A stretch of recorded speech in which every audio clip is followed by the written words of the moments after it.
served up 140 meals. We're getting frozen meals from our caterer and distributing them every Monday. Seniors can pick them up and they each get 5 frozen meals. Next week, I ordered 150. So it's like every week we're getting more and more requests. We also are distributing shelf-stable boxes of food that are going out to people that request them, that they have to be 60 or over. But there are things like peanut butter and canned tuna and canned chicken, crackers, and my favorite, the animal crackers, which are so good. But I've got, those we're distributing every 2 weeks, and we're doing about 35 of those.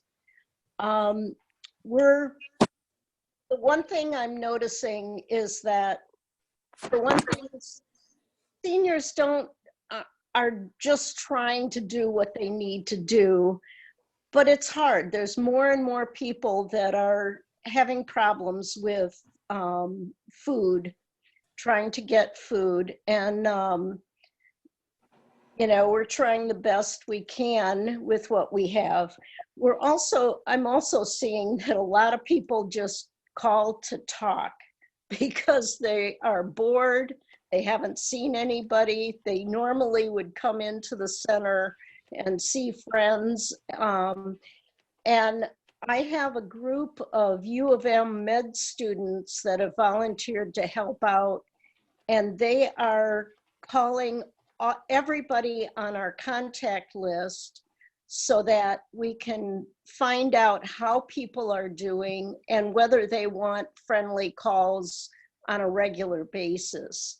And what we're trying to do is set up where seniors will be calling seniors for the most part, but also, you know, maybe people in the neighborhood would like to take a list of calls, or students at Eastern. I'm also working with a professor at Eastern to do some intergenerational work with pairing seniors with some of the seniors with students to do storytelling.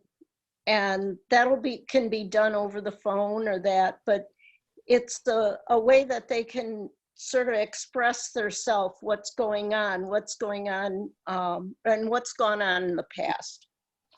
Monica, if I could interrupt, that was 3 minutes. Did council want to let the speaker continue? Sure. Yes. Yeah, I would like to hear more from Monica Prince. This is a very important program. Yeah, right. I just have a few more things. The board has decided that because of our vulnerable population, we are going to stay closed until the end of May, no matter what other things happen.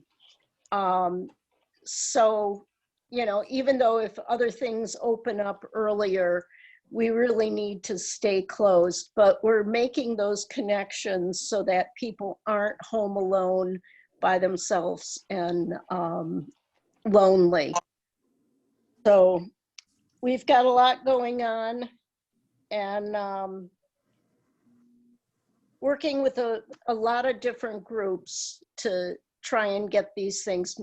One thing that I'm concerned about is that after this is over, I think there's going to be a lot of mental health problems that we're going to have to deal with. People that have had the virus or have died are dying on their own. And I think we're going to have a lot of people that have lost loved ones and weren't able to see them at the very end. And that's something that just really concerns me. So that's sort of down the road in the works, but you know, we're going to try and do what we can. So thank you. Thank you. Thank you, Monica. Really appreciate the work that you're doing there. Monica, before you go, would you please email me your number, your contact info, please? Sure. Thank you. Thank That you, was Monica. Lois. Yes. Thank you. And Monica, you can send me some names. I'll make calls to seniors. Okay, sure. Okay. All right. You've got my Yep. email, correct? Right. Yes. I'd Good. love to do a story time. Get the story time going. And Monica, if I could also add, I know you know that what my full-time job is, but if you have any people that you come in contact with that need additional help, Senator Irwin's office is happy to go back and connect them with resources in the district. Okay, that'd be great. Yeah. Thank you. Thank you, Monica. Thanks for all your work. Who else would like to give comment at this time? Can you use the raise your hand function from the audience? Michael Bodery, please state your name for the record.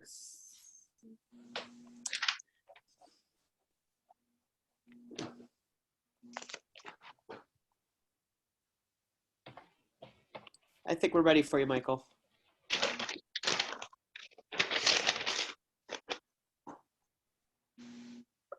I think he's still muted. I had him unmuted. Okay, there we go. Okay. Nope, he's muted again. I think he's, There we go. Okay, there we go.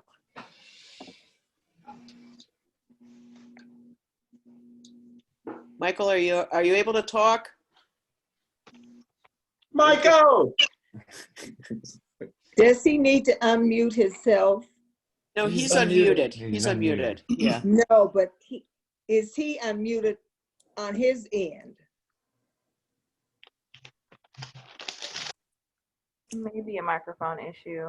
Yeah. All right. I'm going to move on to Reverend Robert Bull, and then I'll come back to Michael if we get that. Reverend Bull, I recognize you for public comment. Okay, I think I'm unmuted. Can everybody hear me? Yes. yes. Awesome. Thank you so much for this opportunity. I really appreciate it. I didn't know you were going to be on Zoom today, but I just found out. So thank you again. I know that I'm probably not going to change many minds about your project on Washington Street, but I just wanted to give notice that I have a real desire to make this project happen for our senior veterans. We have a lot of veterans right now that are in between what we call at risk, where they may be good today, but not next week or next month. I know myself, I was homeless three times in my lifetime since I was a veteran. So I know how easy it can be to happen to these vets. And the project, I've even got veterans that are willing to support me in this project to help pay for the entire thing. We've talked to Volunteers of America and to Habitat for Humanity. Those are two groups that want to work with me on this. The project, the building needs a lot of work. I know that. And it needs an elevator too. I know that.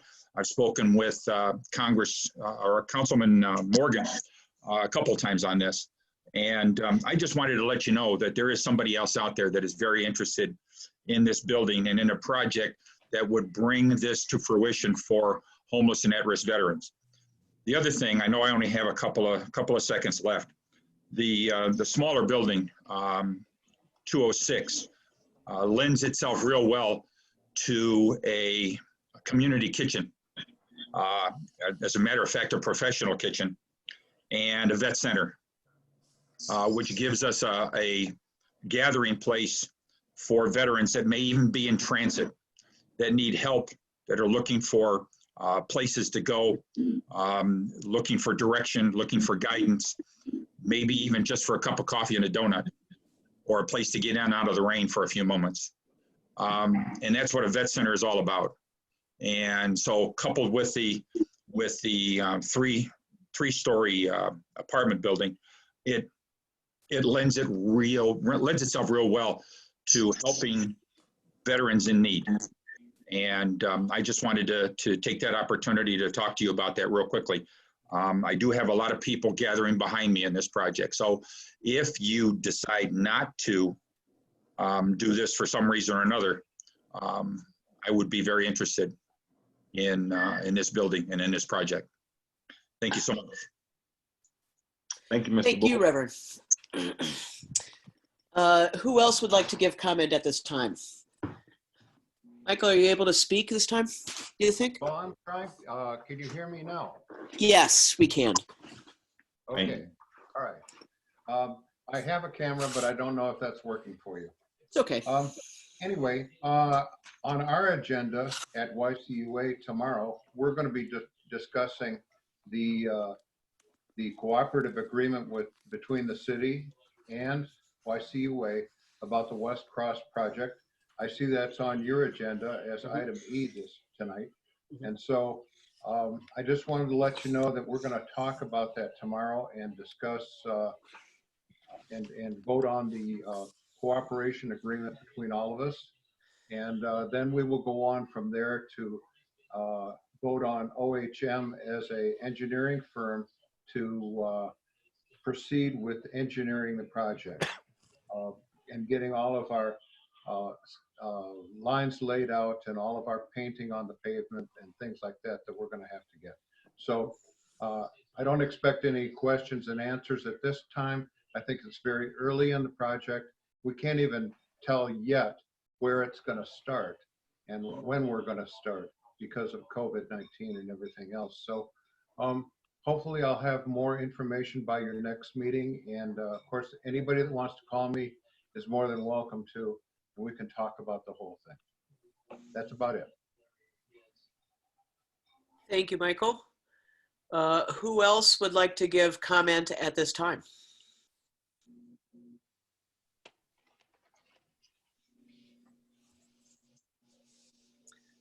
I think that's it. Seeing none, I'm going to call public comment to a close, and we're going to move into the consent agenda. We're going to move into the agenda at large, and we're going to work this the same way as we did the last virtual meeting. Clerk Halenga is going to read the agenda item, and then we'll move into discussion or next steps. Resolved by the Council of the City of Ypsilanti that the following items be approved. Resolution number 2020-081, approving the minutes of April 7th, 2020. Resolution number 2020-082, approving appointments to boards and commissions. Resolution number 2020-083, approving application for charitable gaming license for Hope Clinic. Is there a motion to approve?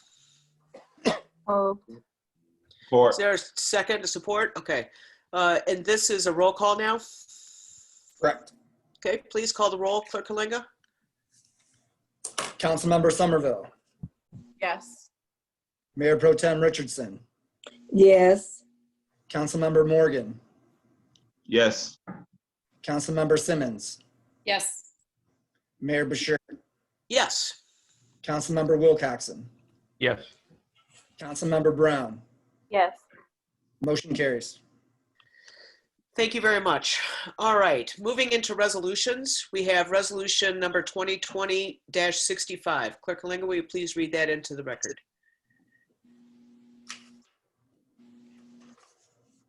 Resolved by the Council of the City of Ypsilanti. Whereas urban funding has been programmed in the Washtenaw County Transportation Improvement Program for the road construction of West Cross Street between Cortland and Wallace. And whereas the City of Ypsilanti has signed a contract with the Michigan Department of Transportation for the city to administer this project. And whereas the Ypsilanti Community Utility Authority has requested that improvements to their water system be included in the project. And whereas an agreement between the City of Ypsilanti and YCUA is necessary to outline the responsibilities of both parties with regards to cost reimbursement and quality control. Now therefore be it resolved that the City of Ypsilanti City Council approves the agreement with YCUA for the reimbursement of water main costs and that the mayor and city clerk are authorized to sign this contract, subject to the approval of the city attorney. Is there a motion to I'll move. move? Okay, thank you. And that was Councilor Morgan. Is there a second? A That was support? Wilcoxon. I'm sorry, Councilor Coxon, I apologize. It's all right. Is there a move to support? Second. Thank you, Mayor Pro Tem. We had a question last time that was about the escape clause, the clawback clause that was in there, and that was answered by email. Was that a question answered to council's satisfaction? Yes. Yes. Okay. What other questions or discussion about this agenda item do we have?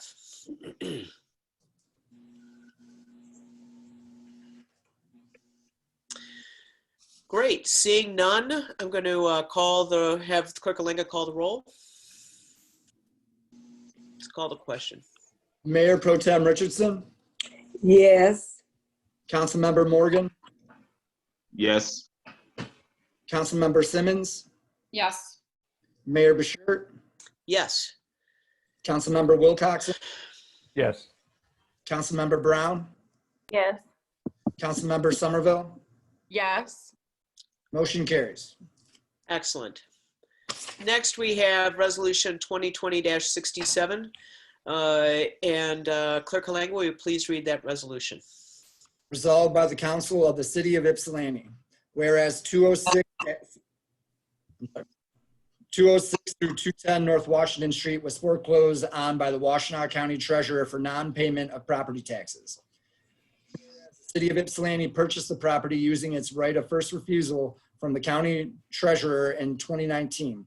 And whereas the city is seeking at least $105,000 to replenish the Affordable Housing Fund, and whereas the city is seeking an affordable housing with a preference on senior housing, now therefore be it resolved that the Ypsilanti City Council approves the release of the RFP for 6 through 210 North Washington. Is there a motion to approve? I move. Support. It's been moved and I've missed that support. I apologize. Nicole Brown. Support. Okay, thank you, Councilor Brown. All right, now, Ms. Chris, would you like to tell us anything about the RFP? Well, hello, council. Attached to your packet is the RFP for the potential housing development. The only change, I did email you guys one this morning, and I realized I did not update the issue or due date on the cover page, although I believe that has been changed in the final. So that will be changed before anything is submitted. Our plan, for purchasing this property back almost a year ago, was to put this out for affordable housing with a hopeful preference on senior housing, depending on how the request proposals come back. And we want to try to get this property redeveloped. That's been burned since 2017. And our goal is to actually have some affordable housing, especially senior north of Michigan Avenue, since we just lost many units. And so I don't know if anyone has any questions. This obviously brings all of the things as well as the community benefits ordinance, which will be part of any development that happens. And so does anyone have any questions for me? Council, any questions for staff regarding the RFP? Councilor Wilcoxon. How did we come to the figure of 105,000 on this? Because that's what we paid for it. So it's just recouping costs. So it's at least 105,000. Right. If somebody wants to come in at 250,000, that's great. But we are not here to lose money on this. We actually want to be the conduit and then recoup our funding to then put back into our affordable housing fund. What is the risk of having the same situation that we have just a block north of there arise again from somebody buying this with the stipulation of being affordable senior housing and then have it go sideways? Well, there's two bonuses. Number one, we get to create a purchase agreement to make sure doesn't happen. But number two, MISTA does not allow what happened at Cross Street Village anymore. That stopped. Like they realized their error 2 years after they approved the one for Cross Street Village. Doing that. So granted, after 40 years, I don't think there's anything we could do, but it's not going to be another 15-year conversion again. Okay. Councilor Morgan, then Councilor Somerville. Thanks, Joe. I know it says there's a preference on senior housing. Is there like a priority list? Because I know Mr. Bull was talking about senior veteran housing. Is that in line with what we want for that building? So our goal, from what I've gathered from council, senior housing is something that we really want to do. If it's a senior veteran housing, I don't see a problem with that. That's still ticking the box of senior housing. Mr. Mayor Pro Tem. But as far as our goal is senior. If you want to go above that, that's going to be rated in the scoring that we do on. I mean, like, is it senior housing, quote unquote, then low income housing, then housing for yuppies, like young professionals? Is it just like, do we have an intention that we were like in that space being the layout of the building? Yeah, so we understand that the layout might not be fully suited to all senior housing, and that's why it's a senior housing preference. So some of it might be just straight affordable housing through the tax credit process. So that's one thing that we have to actually look at. But senior, what we want, and why we've specified that clearly in the RFP is we want to see a senior component to this to help keep some of the units we've lost. Thank you. Councilor Somerville, then Mayor Pro Tem. Thank you. Yeah, I just want to, so Joe, can you just, I know we've talked about this before, but we obviously put it out for 105K, but anything else, like any additional, anything that additional comes in from that, it goes back into the revolving fund, correct? So I would say definitely, so this would be up to council's, as council's discretion. I would say definitely the 105 is required to go back into the Affordable Housing Fund. Some of it was used out of our Dangerous Buildings Fund, so some could go into a fund like that. But what I told council at the time is 105. If somebody wanted to give us much more, there's no requirement that it has to go back into the Affordable Housing Fund per council, but it is your discretion on where to put it. So it can 100% go back to that fund. Okay, so I think I'd like to make an amendment then to make sure that if we make any additional, if there's additional, like excess money that comes in from that it goes into that fund. Would anybody be interested in supporting that? So right now we're just releasing an RFP. When we actually go, we can come back to that. Like I said, the only reason why I didn't say that it's required to is there's no requirement, but the RFP will tie your hand to that. Okay. Mayor Pro Tem.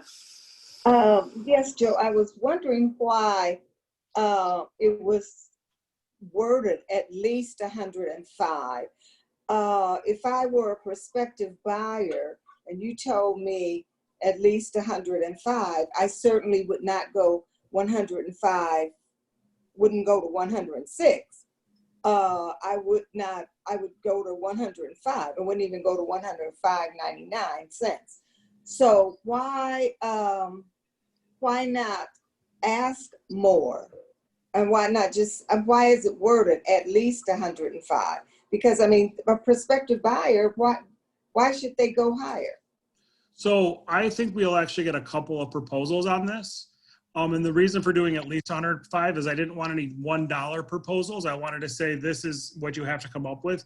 You will be scored higher if you meet our criteria and do predominantly senior housing and pay the city more money. So I wanted to make sure that everyone knew clearly we were going to recoup the funds to put back into our Affordable Housing Fund. That's what I promised council that we would do. So I wanted to make sure we had a baseline of 105,000 with people understanding they can go for more because they will be getting this property at a reduced value. So. But you keep saying they can go for more. But my question is, if we really want more, then we're saying at least, and I just can't see a wise prospective buyer going for more. If that's the least I can pay, I'm gonna pay the least I can. Somehow or other, I think we need wording that would encourage someone to go more. I believe it's in there. I think we could, if someone offered $1, it's simply a matter of refusing. It does, but what we purchased the property for is on public record. So this is why I'm bringing it to council right now, and this is why we haven't released it yet. I want to get your opinion. My opinion would be to let everyone know that if you go for more, you have a better chance of getting the property because there are multiple people that are interested in the property. So if everyone comes back at $105,000, then we'll get to just choose the actual best thing. But if somebody wants to go more, then we actually get to, that gets to be another criteria that we're scoring at. Isn't this like buying a house?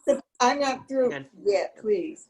Have you submitted this to an experienced realtor for the work? Pardon? Not at this point, but I have discussed this at great length with the affordable housing providers in the county. And we got a lot of the information from Washtenaw County, but because this isn't going to be a typical real estate transaction, as no RFP truly can be, that's why I haven't gone to a real estate professional at this point. Okay, and I'm not talking about listing it with a real estate professional. I'm just talking about getting advice about how to word it. I'm just concerned that if it's the lease, that's all anybody's going to offer. And if we want more, I think we have to word it differently. I think our goal is to get high quality affordable housing in the city with a really solid provider. That is the goal. The goal isn't to make money on this. The goal is to provide the affordable housing that is needed in the city. I don't think there's anything wrong in getting both of them at the same time if we can. Me neither. Me neither. I agree with you. What other comments from council or questions for staff do we have at this time? Councilor Morgan?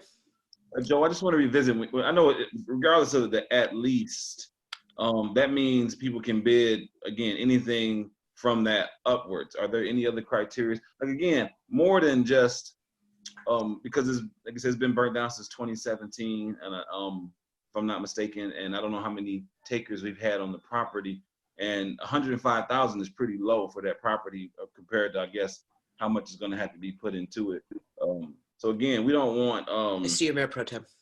So I guess we don't want anybody to come get the property. So again, we're talking about a criteria beyond money that give people a greater chances of accommodating that building.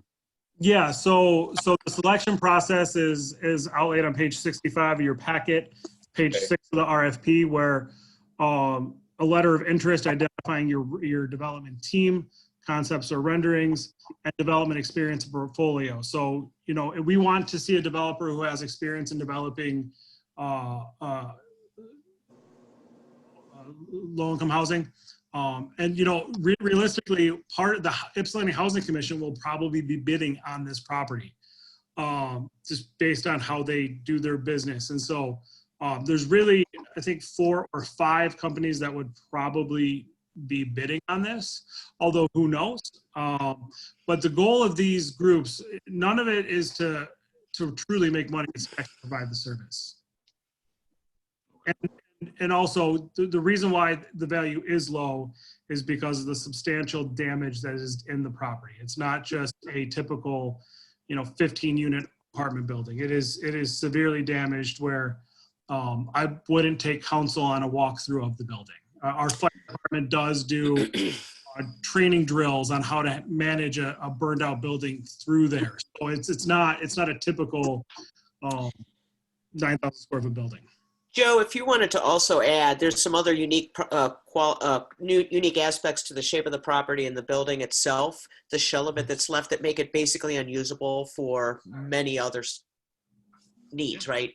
It's basically only, and it's also in the historic district. It's just an odd, difficult building. Yeah.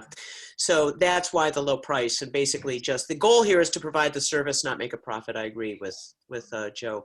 Mayor Pro Tem, you had a comment or question? Yes. Joe, I would recommend this wording rather than at least. I would recommend starting bid. Starting bid is 105 rather than at least 105. Starting bid would be at 105. I just like to recommend that wording. I have no problem with that. Any other questions for staff or comments? I think Steve has. Councilor Wilcoxon. Yeah, I got my hand up digitally. We'll take it down.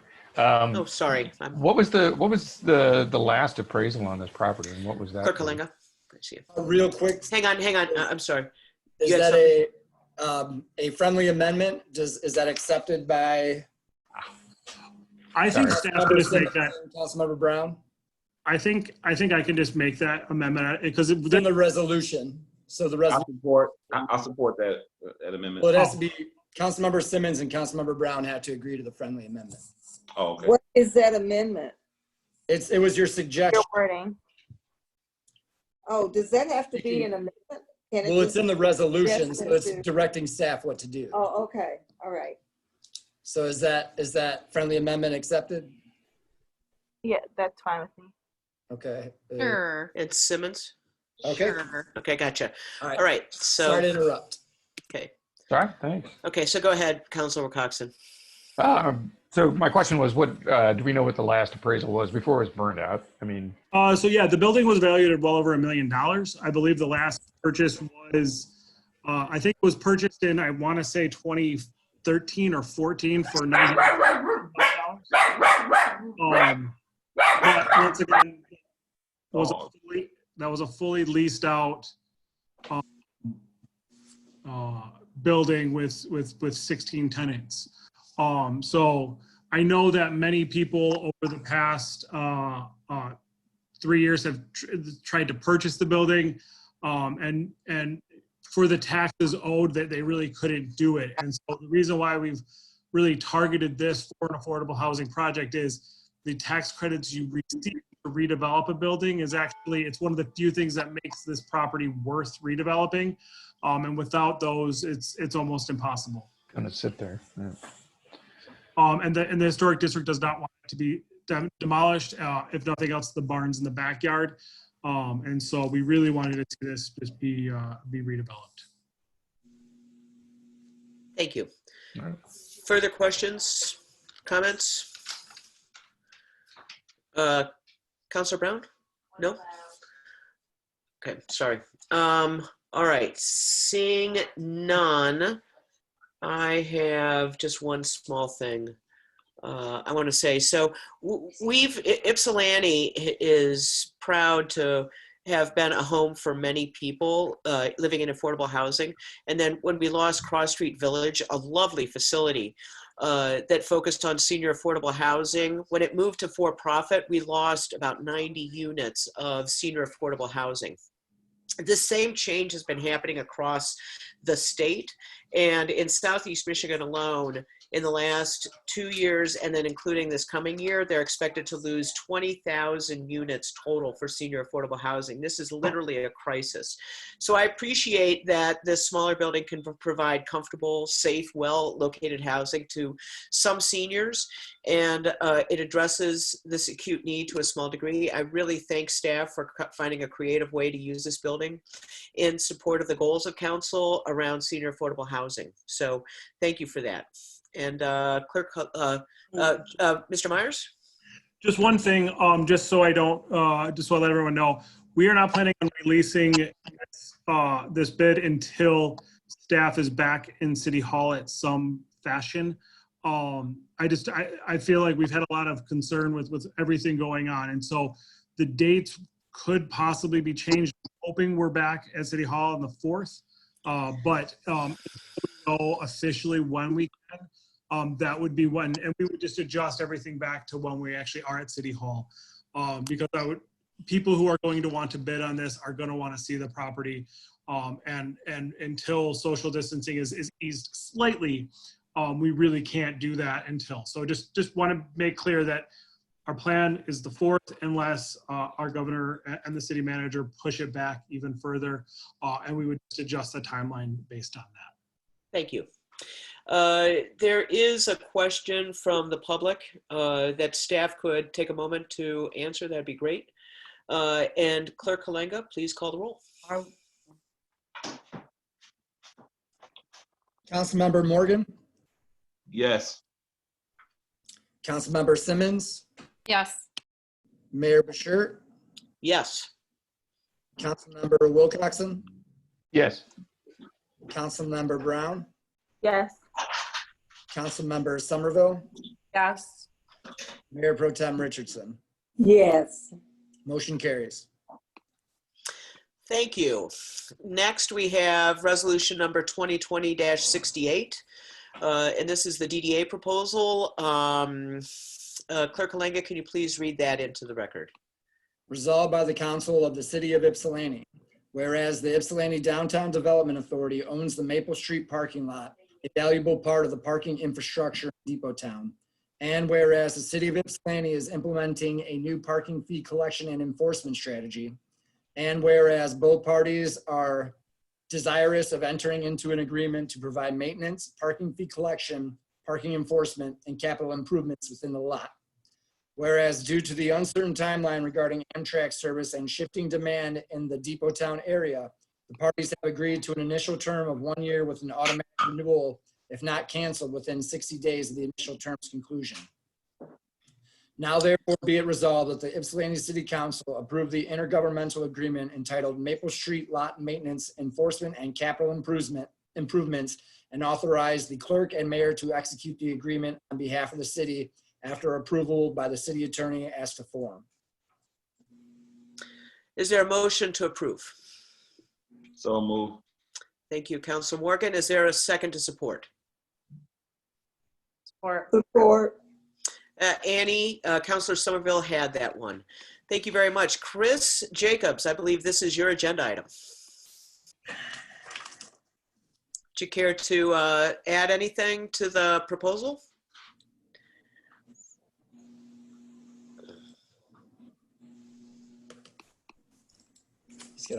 You have to unmute yourself, Chris.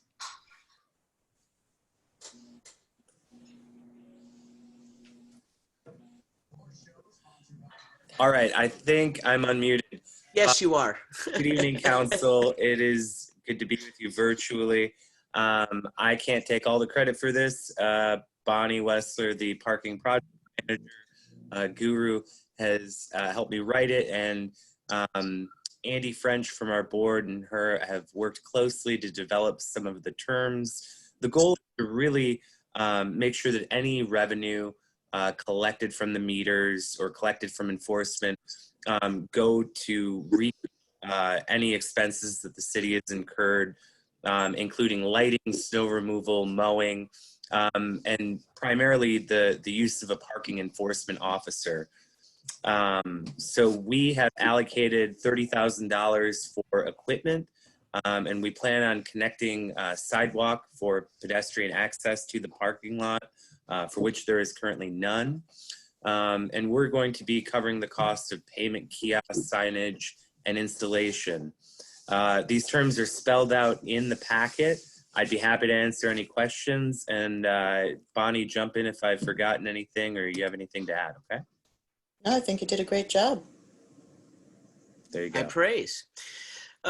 Questions or comments from council? Councilor Morgan. Yeah, just in the at the end of the request for legislation in the 1, 2, 3, well, the second paragraph from the bottom, where it says, well, the last paragraph where it says this agreement provides that both the fee revenue from meters as well as the fine revenue will be split 50-50 until the has received. Who is the until they? Who? The city. So okay, that's not in the, to the, so that's not implied, but I mean that's not written, but have received $20,000 offsetting their expected cost. Was this meant to be a 2-year contract?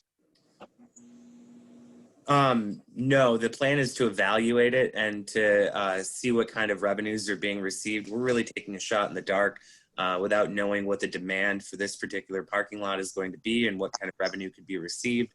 The DDA feels it's a really integral source of parking that we need to capitalize on and make sure that that is being used to support the customers that the Depot Town merchants really rely on. And they value that a lot incredibly. So they want to put meters in, they want to monetize it because we're not collecting any revenue, which is a big problem because of course we have ongoing maintenance costs and things of that nature. We want to be responsible fiscal stewards. And so that's the goal for the DDA in monetizing the lot. So in the idea of in the evaluation and assessment process in the first year to determine if it's workable, if it's working the way you intended, within that 60-day window, if it's not accepted, it's already it's like an automatic renewal. If it's not, if the renewal is not canceled within 60 days. Yeah, we don't want to pull the plug or have there be anybody who, for one reason or another, staff is out. We don't put it on our calendars. We'd hate to have this expire and then not be able to have those services on the lot.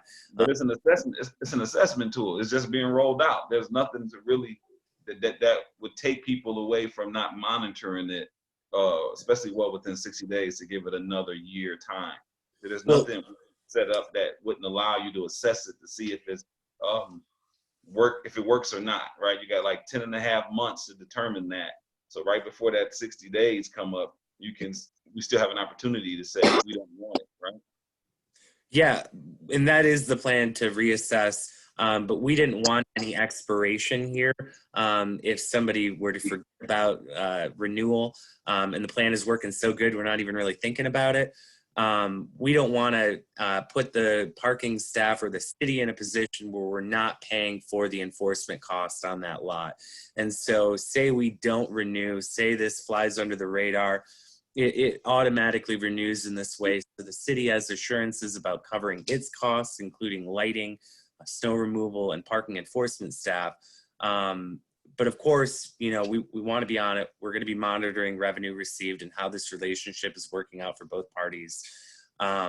It's just a protection for us in case we come to that date, nobody's put it on the agenda.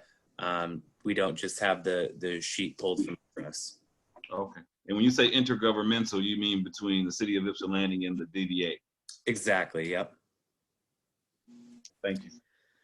Further questions for our DDA director?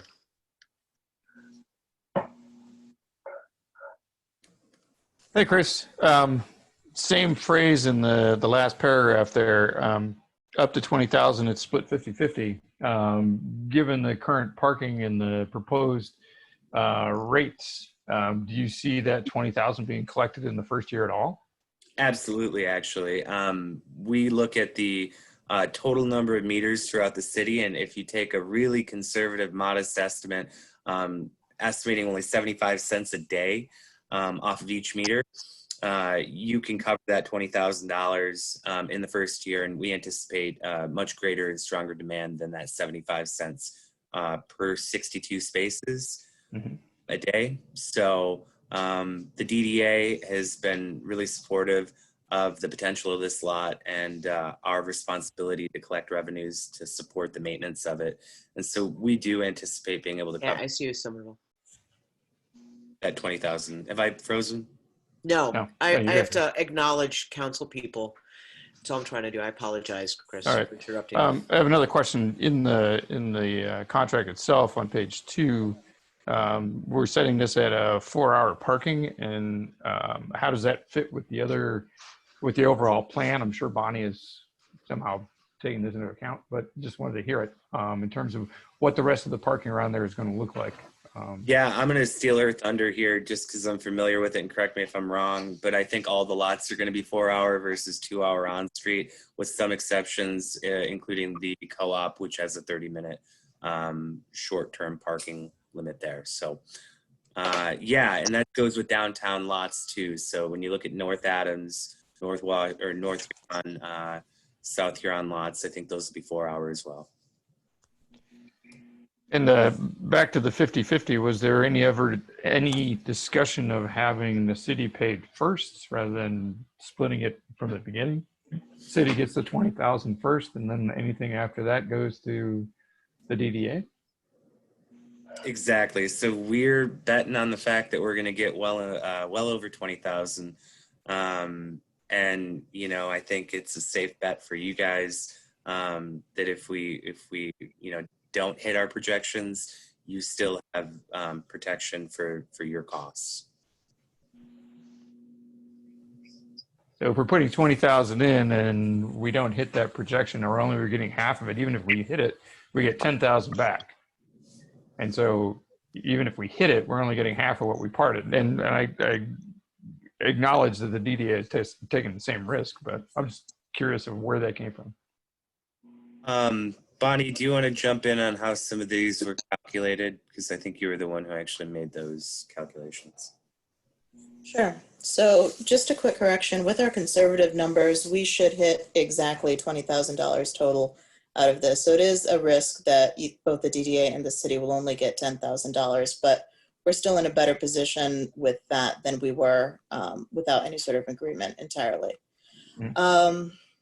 So we chose to split the money basically from the outset so that we're each seeing some revenue from this. So the city can continue to cover some costs as it accrues them, whereas before we were accruing costs without any sort of benefit, and the DDA has some sort of income stream from this lot where it didn't before, and that they can reinvest then that money within the DDA. Did that answer your question? Yep. Thank you. Further questions for staff? Yeah, I have a question. I'm sorry. Thank you, Annie. Yeah, that's okay. I know a long time ago I brought up trying to find out if we could get like blue lights installed in our parking areas, similar to what you would see on like Eastern's campus for safety reasons. Have we like, I mean, obviously that's not included in this. I was just curious if that ever went anywhere, if that's something that we would consider for this parking lot, if the DDA is concerned about that. I know that people are often, I mean, I know the lighting and everything helps, but also what helps is if you have like a button that you can push if there's like an emergency situation. Am I frozen here? The DDA owns only Maple Street lot. As far as a citywide your best practice regarding that tool, the blue light, I defer to Bonnie and her research on, you know, whether that's being considered.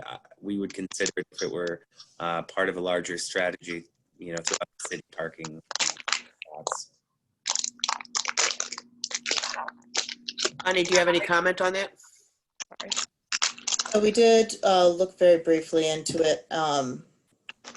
It's something that we're keeping in mind for the future, as it would be a pretty significant capital cost up front. Okay. We're keeping in mind.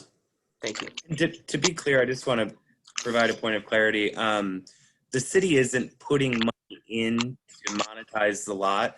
It's covering costs that have not been covered by the DDA previously. So that includes lighting and snow removal and mowing for DPS. The only new responsibility would be the parking enforcement officer's time to monitor that lot within the duties and places that they're already looking at, including depot towns. So, you know, like I said, the kiosks, the sidewalk installation, all these capital. See you, Councilor Morgan. Or by the DDA. So it's not like, hey, we're putting 10 grand in, hopefully we get it back. We could be really out because it's not a dollar amount that you're investing into this to make it happen. Councilor Morgan. Just a simple, if those kiosks made $40,000, would the city get 20,000? Yes, they'd get the first 1,000, and then the DDA would receive anything after. And the 20,000 we give is in one fiscal year, or if it was automatically renewed, we'll have to pay another 20,000 for the next year also. We would be paying you another $20,000 if it automatically renewed. Thank you.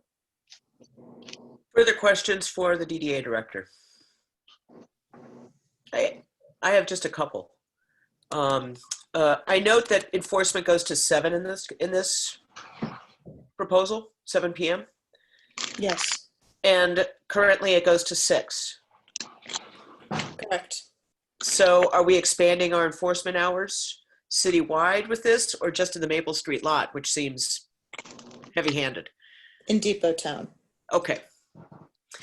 So we're extending to 7 o'clock in Depot Town only? Yes, and council has already seen and signed off on those traffic control orders. Yeah. So, but we're not going to 7 p.m. on Michigan Ave or the downtown or cross street? Not at this time, no. Okay. And when is that planned to ramp up for those?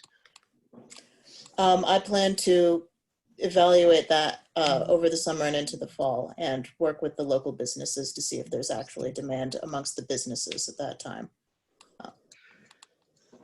You know what the businesses are going to say. Okay, thank you. I've actually had feedback, very strong feedback, that some people want to extend past 7 too. So I'm optimistic that I will have a variety of viewpoints in the downtown district. Speaking for myself, I think that it's going to be most helpful if we can go deep into the dinner hour. The more we can, the better. So, For what it's worth, the DDA board has been pretty unanimous about wanting to push it even further. I've heard 10 p.m. Oh, wow. No, that's, yeah. Oh, that's criminal. Yeah. Detroit does that. That's Great, 2 hours great. to midnight. That's Thank you. Further questions for staff on this? Seeing none, which it's hard for me to see, so thank you for your patience, council. Discussion, questions, comments from council.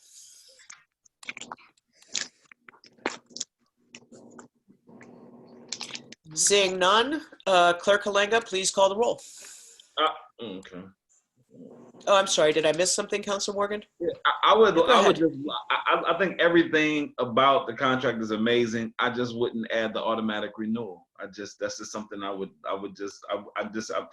think the assessment tools, I don't think that we're that bogged down that we won't miss an opportunity to renew it if it's possible. But I think automatic renewal, that's not giving it its fair perspective to see if it's going to be good or bad. I don't want to just renew it if it's not plausible. I mean, if it's not necessary. So that's the clause. That's the small clause for me. That's all. I love it.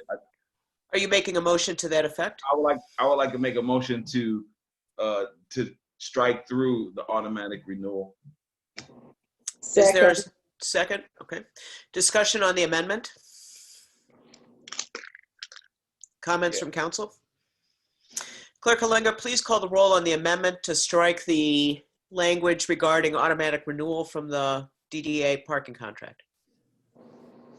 Councilmember Morgan, Yes. Mayor Pro Tem Richardson, Yes. Councilmember Somerville,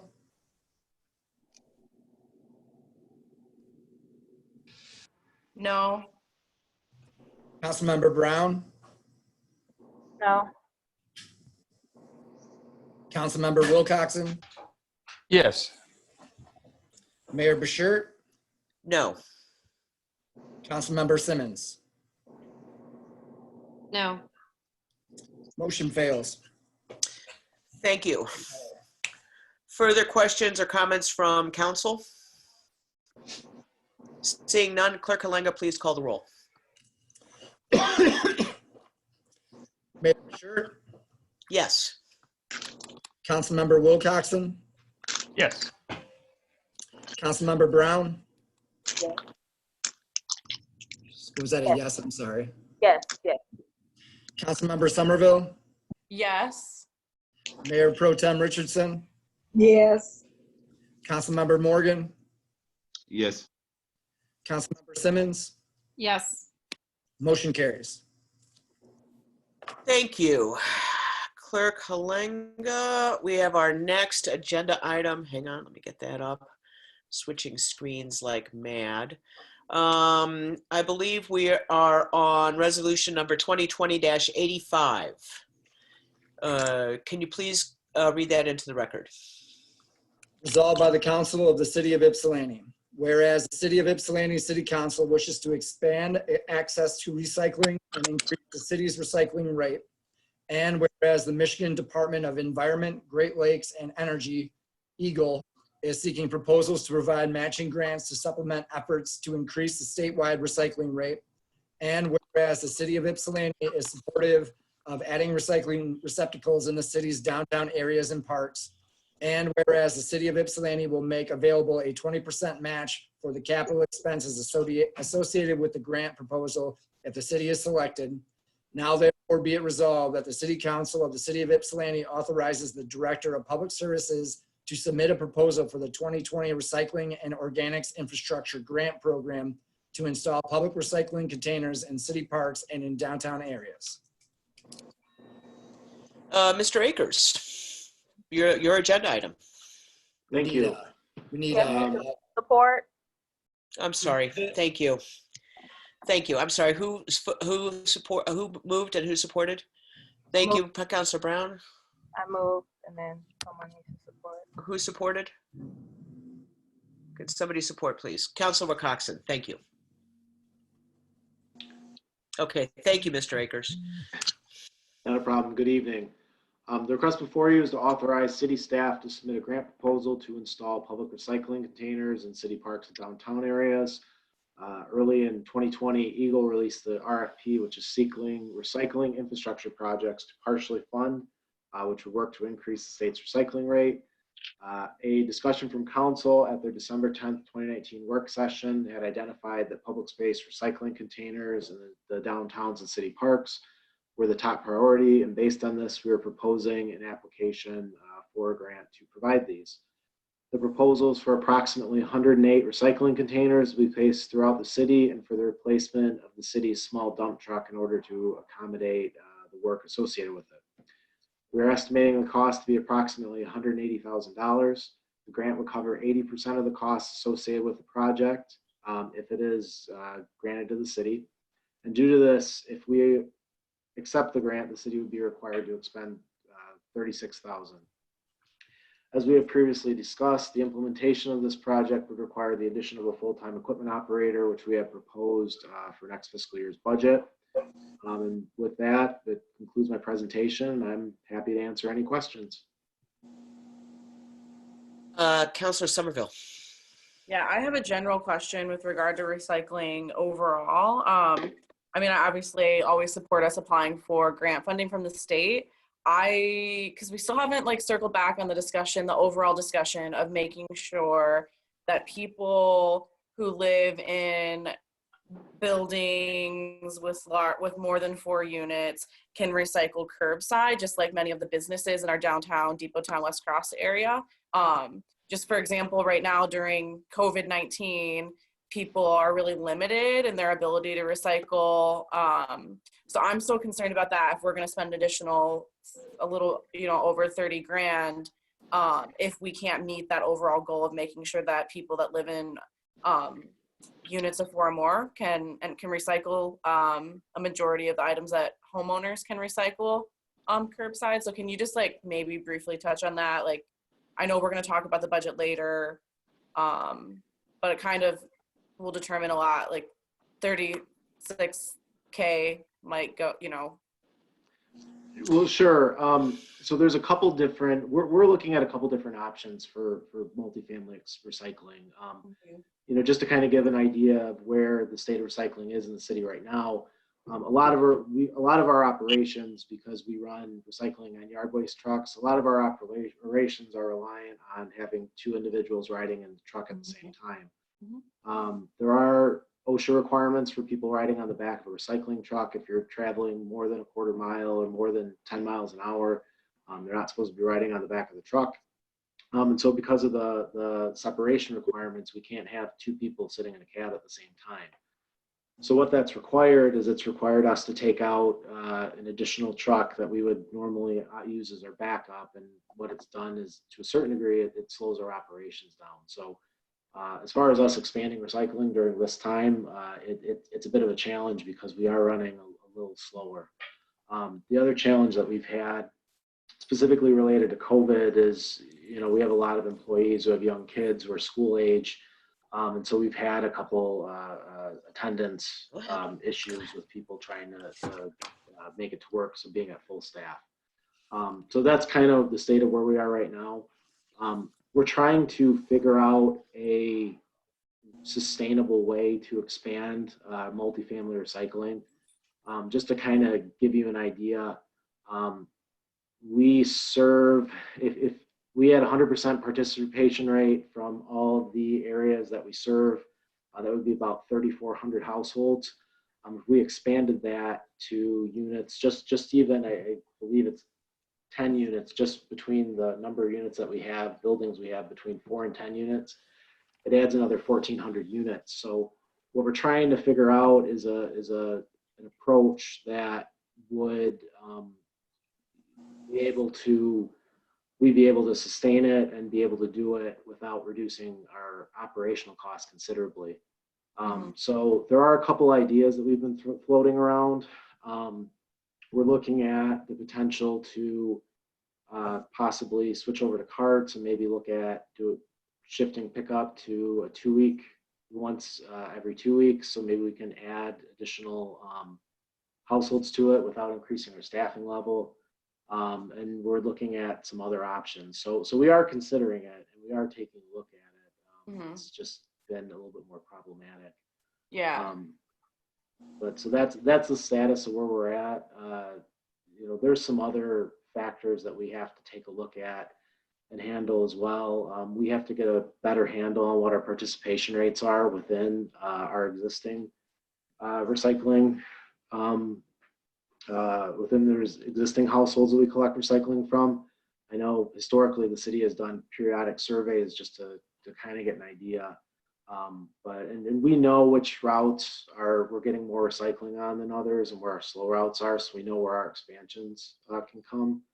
But we're still trying to figure out a way to do it in a sustainable manner. So I apologize, I haven't been able to bring anything forward as of yet, but we are working on it. Yeah, that's okay. I have another concern. So these would get, like, we go through this process, we get the grant, the city puts up the 36K, and then these get placed in public spaces, parks, etc. We already have a problem with curbside with mixing certain recyclable items like glass because of the recent changes, just like worldwide with recycling. So I guess like if we're having hiccups right now with our curbside recycling, we have additional hiccups of the fact that a lot of renters that live in units with four or more can't recycle curbside. And then we might add on to that like individual pieces of recycling in some of our public spaces. Like, how are we going to be able to sort that appropriately and make sure that we're not sending in contaminated recycling? I mean, in short, the public recycling containers are going to have higher contamination rates than what we see outside. The primary ways that we address that are just through public engagement and putting information out there. Actually, the city applied as part of WARMA for a recycling quality improvement grant through Eagle. And actually, it was announced at the last WARMA meeting that WARMA did receive that grant. So over the next, it's either going to be this summer or next summer, there's going to be some mailings and some literature going out to the single-family households that we serve under the recycling program that outline what our rules are and different strategies to be able to curb contamination. There's also going to be, as part of that grant, audits and different things. But really, with the public containers, there's going to have to be some signage associated with it. There's going to have to be some other items that we put out there so people know what to put in and what not to put in. As part of the containers, because we would still be collecting it, we'd still be taking it to the same MRF in Chelsea. We would not be able to accept glass through them. So we'd look to maintain our Recycle Ann Arbor contracts, and hopefully we'll be able to continue these Saturday drop-off days, which have been before COVID kind of ended them. They were pretty popular. Right. Okay. So I guess like there's still a potential dilemma with people putting glass inside the containers that we would have to work out. Yes. And some of the containers, there's different strategies with the different containers they have too. And the ones that they recommend that are the most effective are the ones that have the different openings and you know, aren't just open boxes, but they have, you know, they specify, you know, plastic and paper and different things on them. So those are the ones that we would look towards purchasing. Of course, if we did receive the grant moving forward, we'd work closely with the DDA and, you know, the interested parties to figure out which containers they would like. Thank you. Thank you, First, Ron. Councilor Brown, then Councilor Morgan. Okay. So thanks, Ron. You kind of answered my first question at the end about figuring out what kind of containers we would get. But my second question is that just in preparing myself for our discussion later about the budget, where it says here that if we are awarded the grant, it's required that we have the full-time equipment operator. But are you still going to be requesting that role with or without the grant? Would you still need that position? Without, the reason why the position was included in the budget was to address this, the public containers. If we did expand that service, we would need the additional person. But if we did not move forward, we would be able to, at least at this time, operate with our existing staff if we did not do that. Thank you. Councilor Morgan. Thank you, Mr. Ayers. I appreciate your work. A couple questions. When is the deadline for this particular grant? The deadline is Tuesday, April 28th, so it's a week from today. And I don't know if I'm reading this right. Where it mentions, I could be just dyslexic. The grant requires a 20% cash match in order to be eligible. That means we need to have 36,000 in order to even submit for the grant. And is there a queue they're going to put it into? And if they determine we're not eligible, do we get that back? So the only thing that we're required to do is just indicate in our request that we will match the state's allocation at 20%. We don't have to submit any money. The reason why they specify that we have to have a cash match is a lot of times communities will say, well, we'll offer, you know, X amount of staff time, which is valued at this, and try to offer some type of in-kind services. For this grant, those type of activities are ineligible. How much does it cost to submit a grant? It does not cost anything. Only Okay. this grant. Okay. So would you consider this a short turnaround, today being the 21st, like 7 days to be able to finish and finalize this grant? Is that ample time? Yeah, that should be plenty of time. We've already started working on the proposal. We actually got some responses from Eagle today that we had requested some clarifications. So yeah, we'll be able to handle it, no problem. And is this plan A or plan B? So if we get the grant, lovely, we can move forward with some of these. And if we don't get the grant, is this plan B or plan C? Well, with this item, we actually have some of the items that are in there requested in the budget. I know we have vehicle purchases for replacing that truck in next year's budget requested anyway. And we did indicate a certain amount for the public recycling containers. We just had a discussion about applying when this grant proposal came up. It lined up with what the stated goals of council were, and that's why we figured we'd take a shot at it to see if we could address it that way. Thank you. Further questions for Mr. Akers? Staff in general. Thank you, Mr. Akers. Seeing none, discussion or comments among council?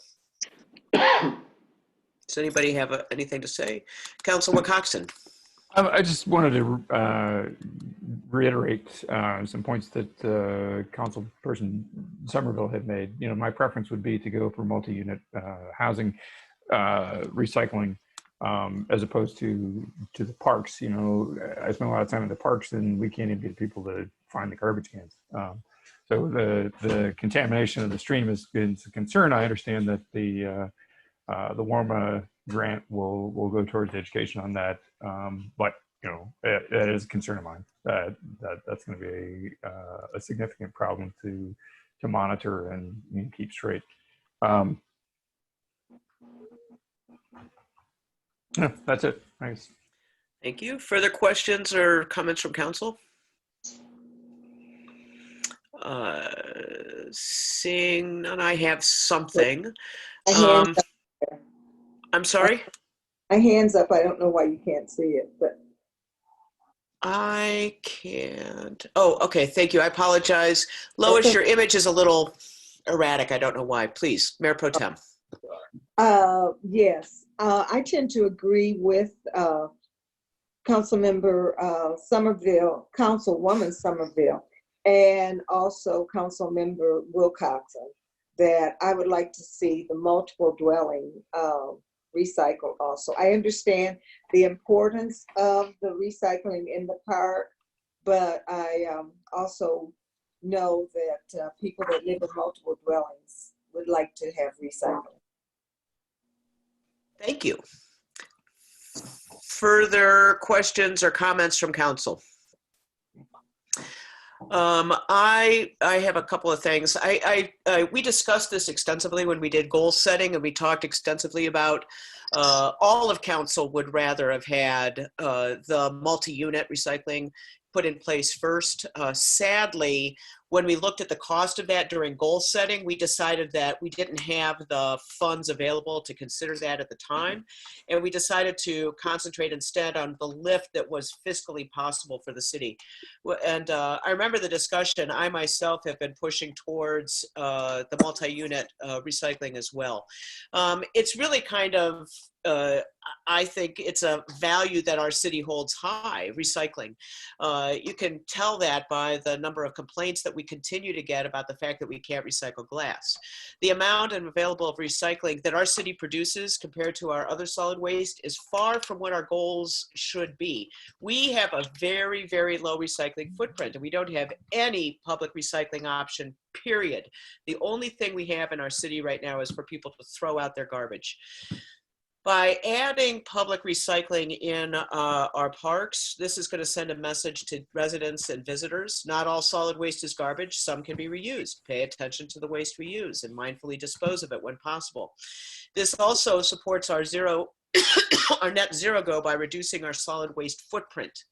As our community continues to add strength to our recycling, because this is just one step of many that's necessary, we will be reflecting our city's values of being an environmentally clean community.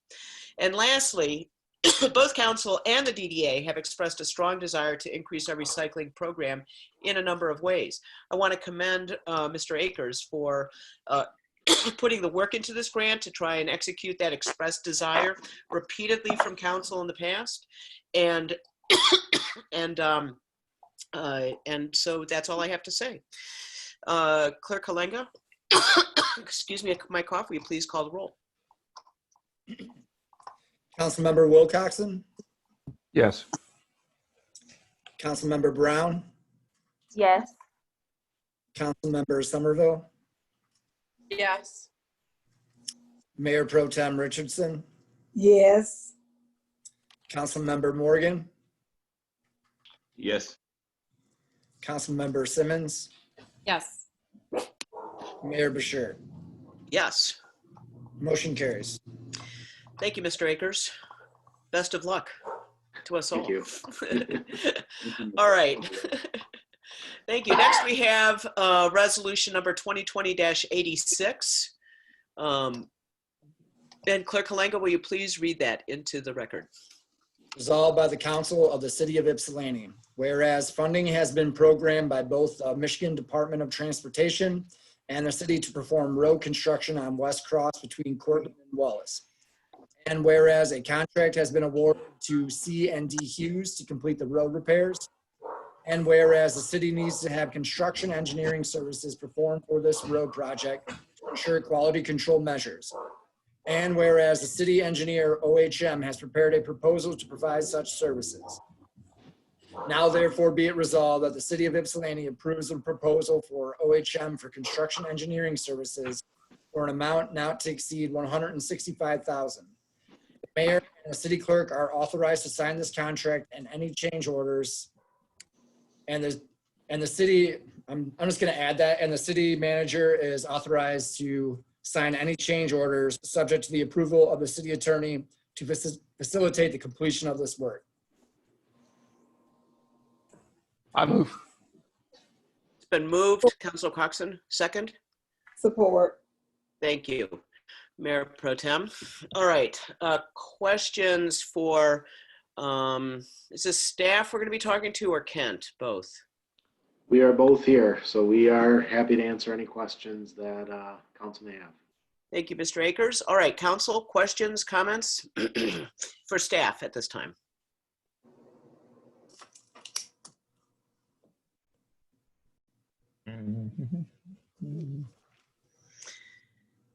Seeing none, Mayor Pro Tem, is that a hand?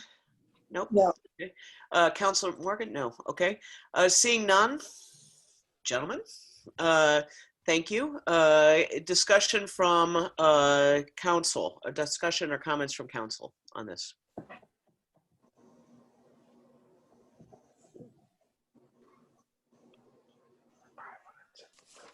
What are they actually doing? Let me see.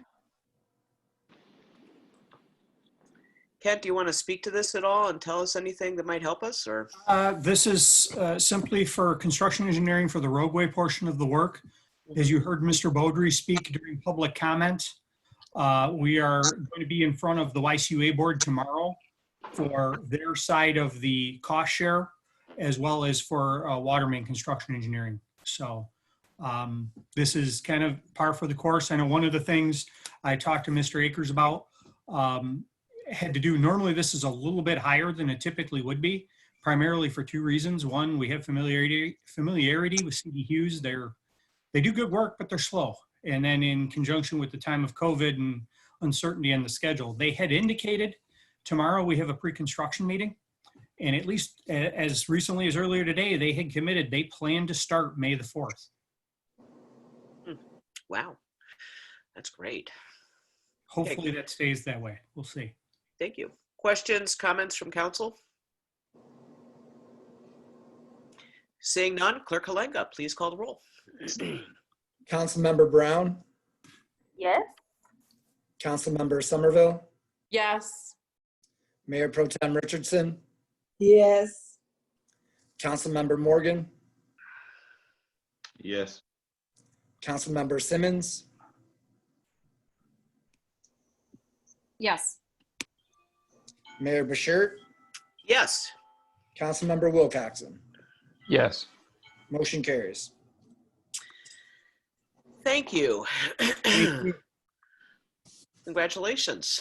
And we're Thank off. Next, we have resolution number 2020-87. And Clerk Halenga, will you please read this into the record?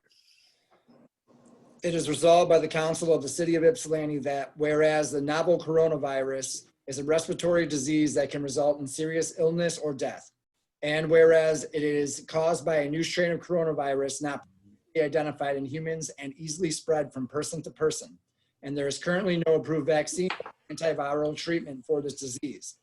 And as the virus has spread across Michigan, bringing deaths in the hundreds, confirmed cases in the thousands, and deep disruptions to the state's economy, homes, and educational, civic, social, and religious institutions.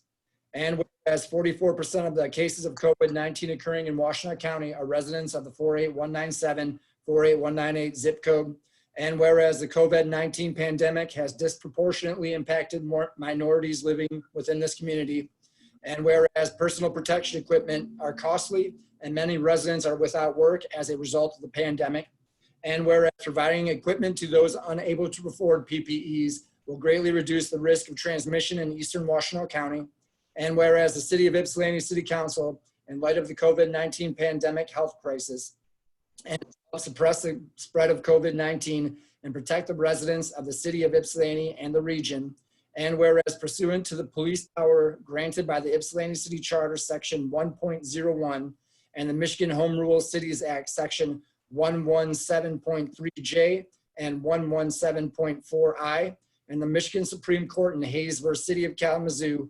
316 Mich 443 453-454 parentheses 1947.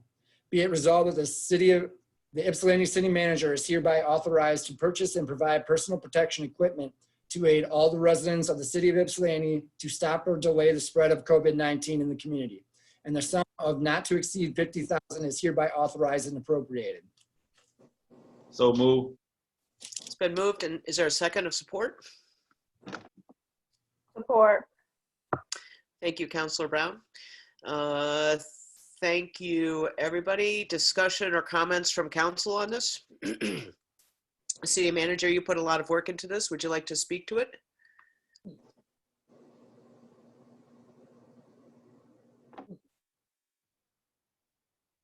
You're not muted. You're still muted. I'm sorry. Okay, can you hear me? Yes. Yeah. Okay, so I'm excited about us finding a way to make this happen. The mayor brought this to me, and it seems like we were having a hard time finding a way to get it done. I want to thank Mr. Barr as well for pointing out some things in the charter according to the Home Rule Cities Act that would allow us to do this. We are staged to begin as soon as this is approved and the budget amendment is approved. Then we can go ahead and start ordering supplies. We've been looking for supplies already. Special thank you to DPS Director Ron Akers. He's been constantly getting supplies for us. We're also working with the county to see if they can get us better quotes than we already have. Gloves is a problem right now. So we're all set to go as soon as council approves this. I would like some input from council though about distributing, if there are sites that you guys prefer. We know that we're looking at some of the South Side residents, but there are other places that we probably could station as distribution centers. So if you have any that you want to suggest, feel free to just let me know. And we'll be happy to do that as well. So I want to thank council for your hard work and for making this happen for the community. Thanks to you and staff for all the work on this. It's well and easy to come up with an idea, but there's a lot of work that goes into it. And I'm also excited. This is the first collaboration that I'm aware of between our city and the county race equity office, which is pretty exciting as well. So a successful project for our first collaboration. I agree. Comments or anything from council on this? Mayor Pro Tem, and then Councilor Morgan. Yes, I would just like to, the city manager was asking for recommendations for distribution points. I was driving past SOS Distribution Center on River Street today. And I think there were, it was the time that they were distributing possibly food baskets or something, but I noticed quite a lot of people there. So I would like to recommend SOS on River Street, their location there, along with someone that already, I think city manager had already recommended Park Ridge and the Senior Center. So I would like to add that location also. Yeah, we have those. Further suggestions? You have SOS already? No, I have Park Ridge and Senior Right. Center. Yeah, I know you had mentioned those. I'd just like to add SOS on River Got it. Street. Thank you. Yes. Councilor Morgan. I think first I just want to say thank you to everybody who had a part in collaborating resources to meet the needs. I do think, again, in non-conventional times, I'm glad the charter allows us to free up some much needed funds for this. I'm thinking the way our city is, like, you know how we used to have people outside of City Hall, like protesting? Like, I think it can be like a drop-off site, actually City Hall, since we commandeered some of these things. I think like outside, how people line up for marijuana licenses, to have like a round, like a table, like because we're outside 6 feet apart and going down Michigan Avenue through the where Water Street is. So I think just having like an assembly line sometimes and just have a few people, I'll be willing to stand out there 6 feet apart, ushering people down in a big fashion. Probably can probably accommodate 1,000 maybe at City Hall. But I just want to throw that out there. On foot, people can park their cars down by the right across from the bridge area, across from a Hobbs down there, and come pick up their boxes and keep it moving like an assembly line. outside. So I think people from inside the city hall can just keep bringing materials down and outside. That's just my 2 cents.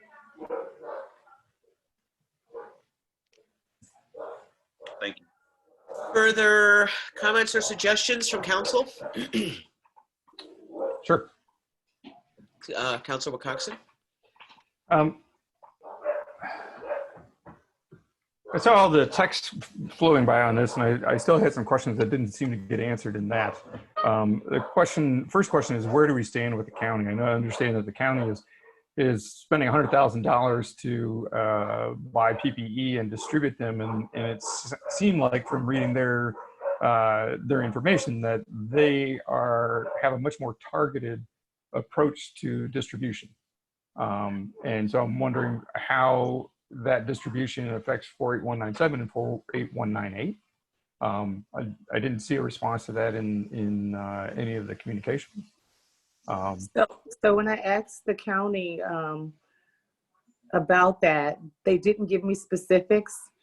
They said that they had partnered with different agencies in the 48197 and 48198 area to get the supplies out.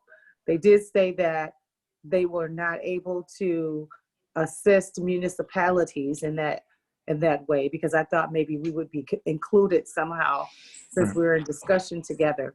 So they've already began, and I am not sure who those agencies are that they partnered with to filter their supplies through. I don't have that information. So my understanding is that those are not just going to volunteer workers and first responders, but going to public. Yes, they are going to the public, and they're being distributed through, as I said, those partners. Those other partners. Yes, those other partners. So it's kind of like, I believe they had the same thing as we did. They probably purchased them and then entered into some kind of a partnership or verbal agreement with other agencies to be distributing sites. Okay. Thank you. Other comment in terms of, there's a shortage of PPE, and this is still ongoing for first responders, healthcare workers. How this fits into that? If we're diverting those resources from people who are on the front lines versus people in their homes who have other means of going about avoiding transmission. That seems, in this time when we've got a shortage going on, to divert that to the public, just seems irresponsible to me at some point. And I'm ambivalent. I'm not saying that that's totally the case. I'm ambivalent about this process because we do have a shortage. If the county's already going 100,000 in, where is that getting distributed? Is that all over the county? How much of that is getting over here? How much? We're talking about $50,000 here. How does that compare to what we spend for the police department, and the fire department for PPE? I mean, we don't have any healthcare workers on staff, but I mean, that's the only thing we've got to go by. Right.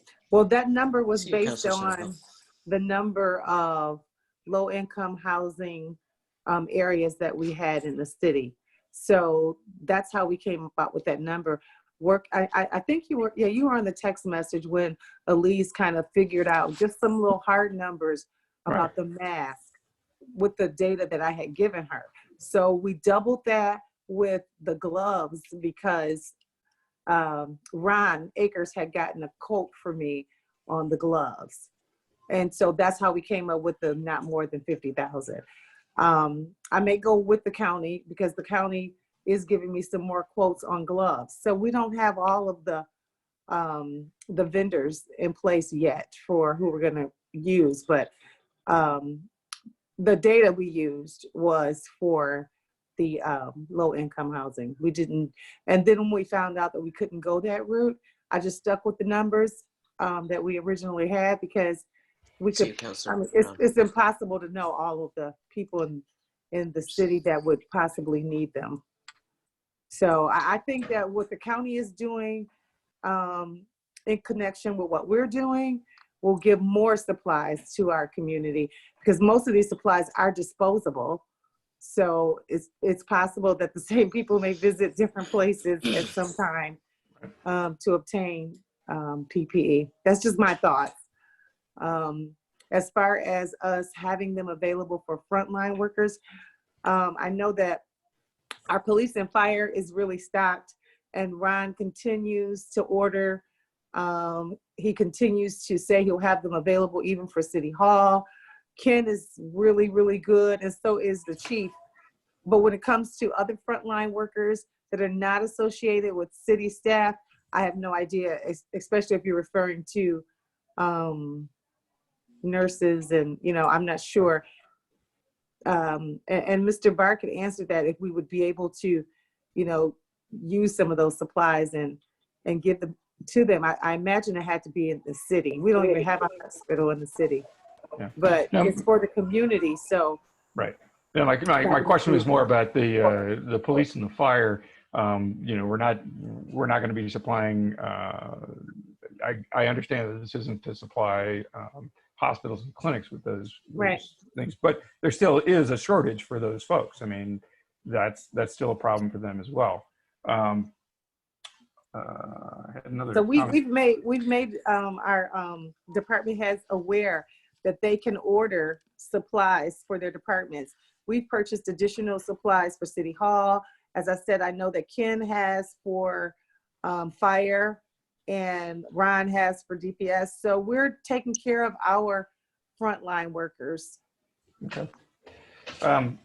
The other thing was that, you know, when we had this discussion, the communications I saw before, that this was predicated on a 75% reimbursement from FEMA. And I spent some time looking at their documents today on this program, and the word may gives me pause. They may reimburse you. They have, you know, it's a grant system, and there's no guarantee that we will get those back. So I just want to clear that up, that you know, we'd be in a very, very long line to get any reimbursement for this back, and the chances of that are unknown at this point.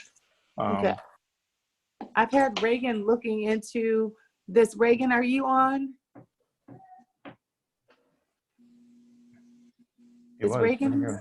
Yes, I'm here. Yes. Okay, what have you found out about the reimbursement? Yeah, so yeah, it's not an assurance for us to get the reimbursement. So there's a couple of grants that we can apply to.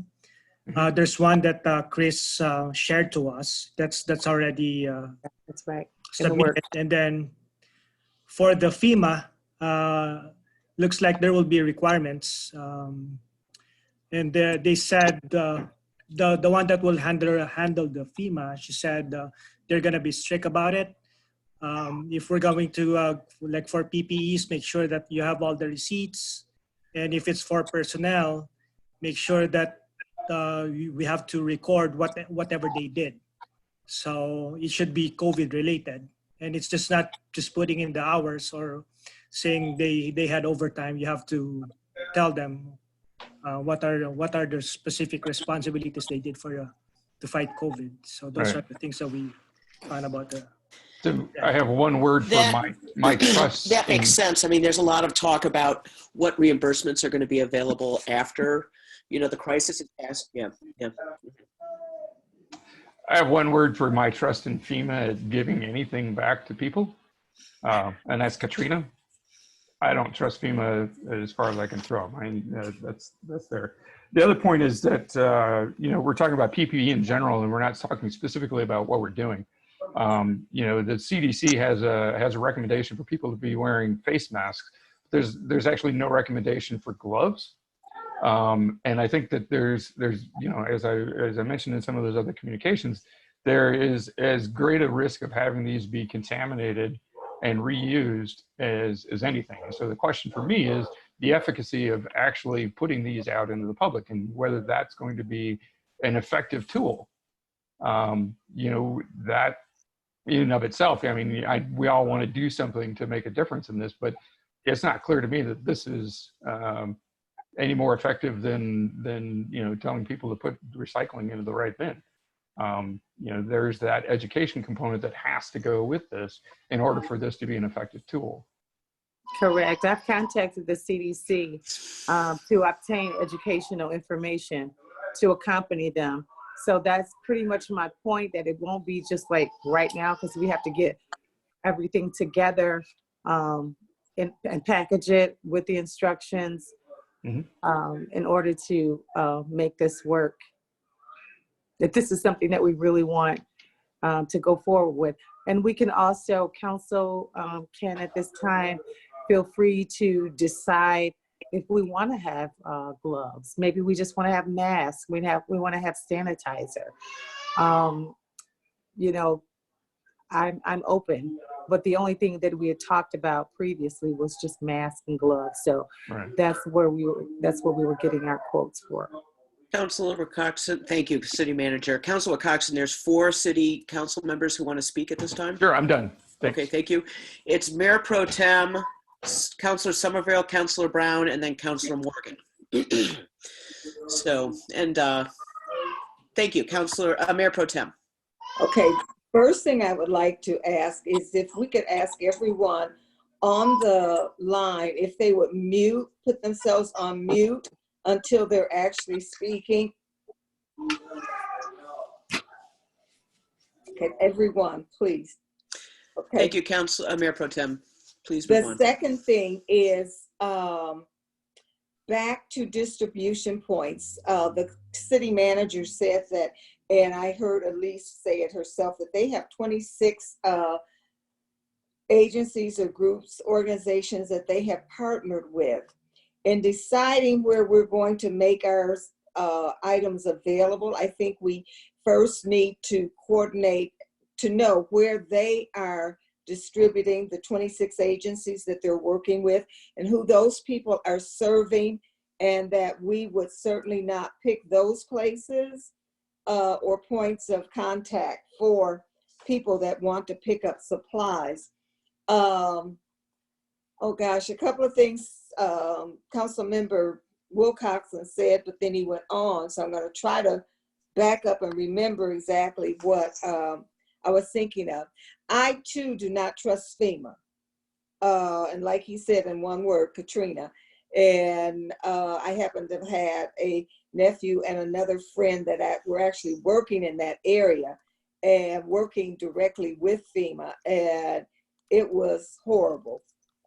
As they reported, they were there on the right there working with them as far as getting and do we really need to buy $50,000 worth of masks and gloves? I would like to recommend that if we're going to, that we would buy a supply and see how that lasts, how that goes. And also, definitely, I think we need the educational piece that will go along with that, the importance of people actually using masks and gloves. And as I say that, I ask again that you would please encourage your constituents and anyone else to turn into the Zoom town hall on Thursday night with Dr. Fuller. And she really does some good educating on that. So there.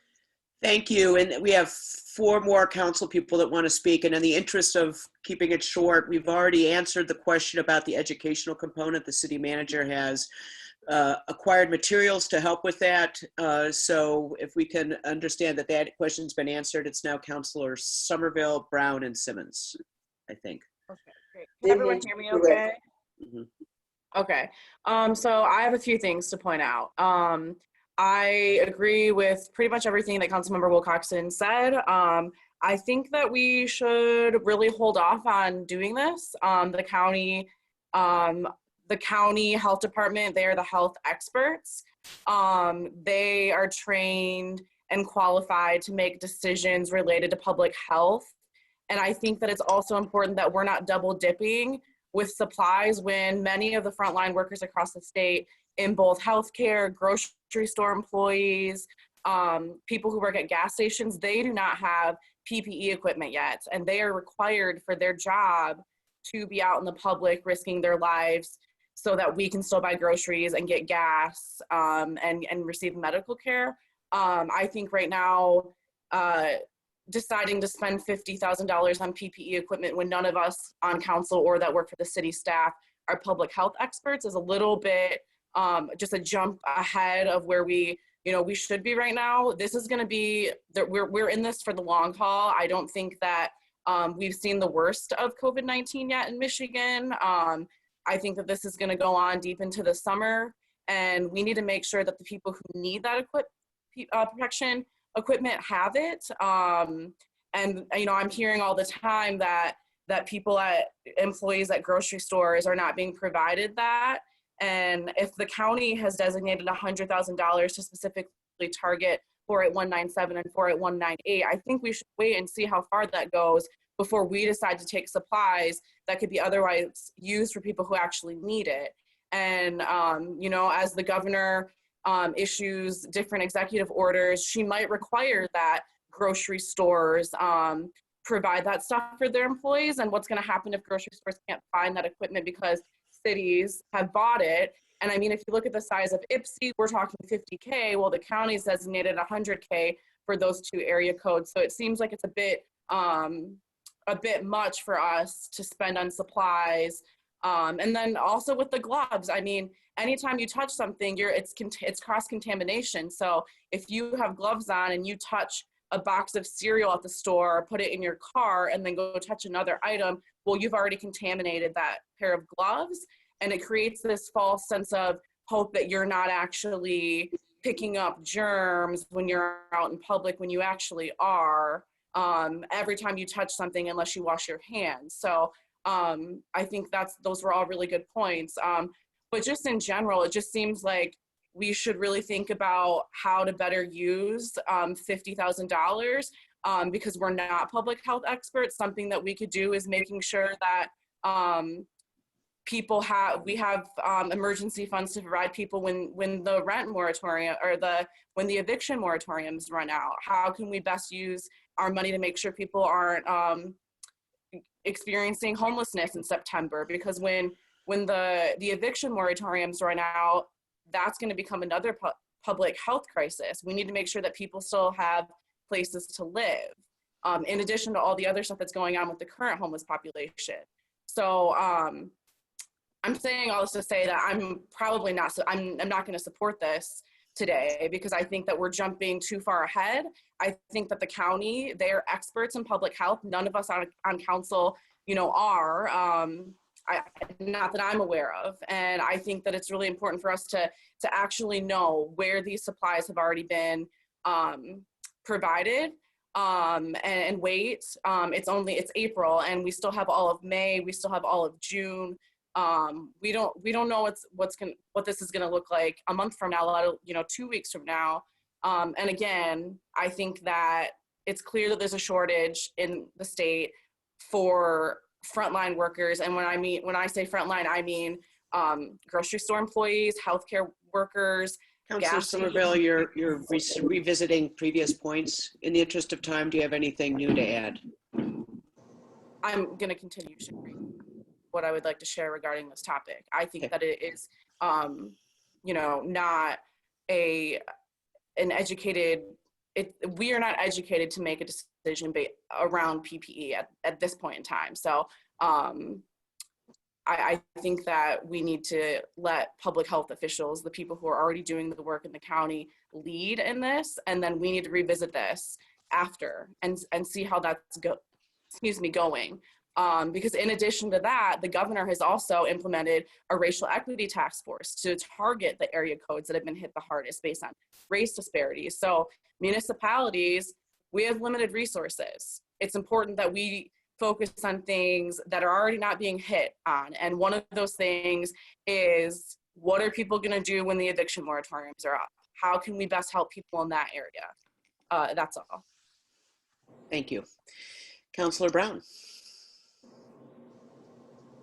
Yes, okay, let me remember what I was going to say. So I am not against procuring the items for our community. I don't know if $50,000 is the amount. I think that is quite a bit with the county spending $100,000. So maybe if we were to, you know, lower that number to start and see where it takes us, because I also haven't heard what's the turnaround time on any items that we were going to order. Has any of that been looked into? How long is it going to take for the PPE items to arrive? And then I also do think that city manager said that we could talk about or discuss actually what is going to be purchased, because we're saying masks, we're saying gloves, we're having council members say that, you know, double cross-contamination with gloves. So if we don't want gloves, I think one of the important things to think about maybe is what are the things that the county is not going to provide potentially that we could also provide at the locations that they're giving out things, or figuring out a way to make this make sense for us and our community, because the county again is going to focus on Fort 197 and 98. And so that is the discussion I think that we should have right now, because I personally do not support buying gloves with any of the money, no matter what the price tag is. But again, the face mask, or if we have a way to obtain hand sanitizer, or whatever other options that we have, we should talk about, because I won't support this if specifically we're saying masks and gloves, because I just don't think that the glove scenario is safe, because I don't think that there's enough education, even though we're going to address it, for people to really and people are afraid anyway. So you give them gloves, and we're gonna wear them and cross-contaminate things just off the strength of not wanting to touch things. And so I'm not a public health expert, but I am in mental health, and I do know what the effects of fear and anxiety do to people. And so we need to think about ways to help alleviate what could go wrong with the items that we're saying we're going to present to the public. And so I don't know, Mayor, how you want to go about having that conversation, but I think that's going to be an important step to take before even talking about spending the money at all. Thank you, Councilor Brown. And I have a couple of thoughts, but I want to hear from Councilor Simmons first, and any other council people who want to speak. So that'd be Councilor Morgan after Councilor Simmons. And I think that's everybody. Councilor Simmons.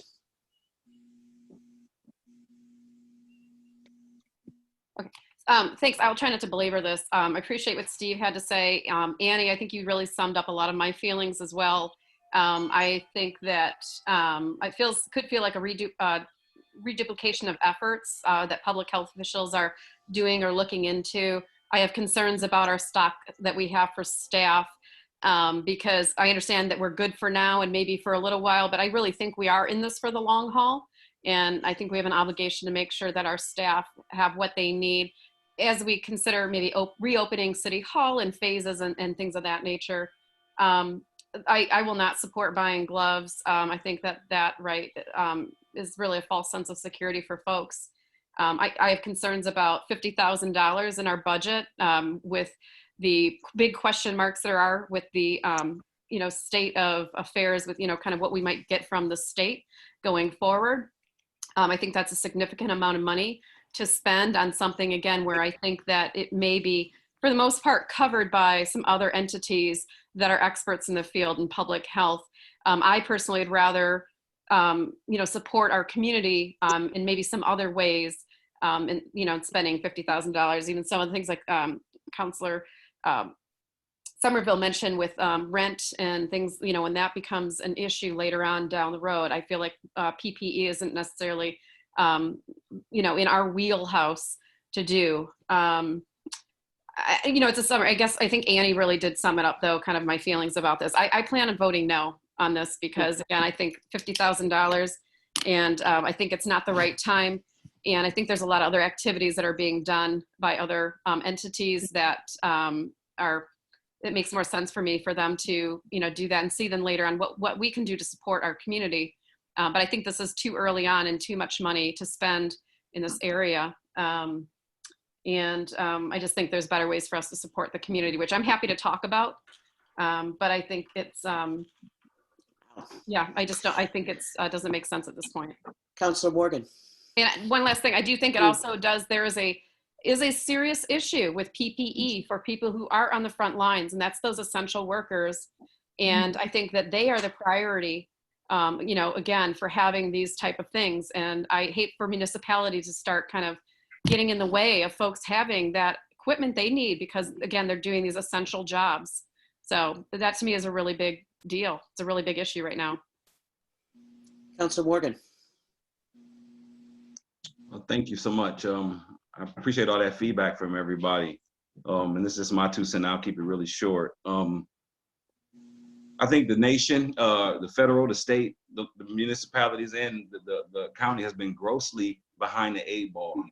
I think everything's dire right now. I don't think there's a problem now. If anything, I think maybe determining what the cost is, maybe 50,000 is a bit excessive for right now. But however, I think it's okay to think IPSI first.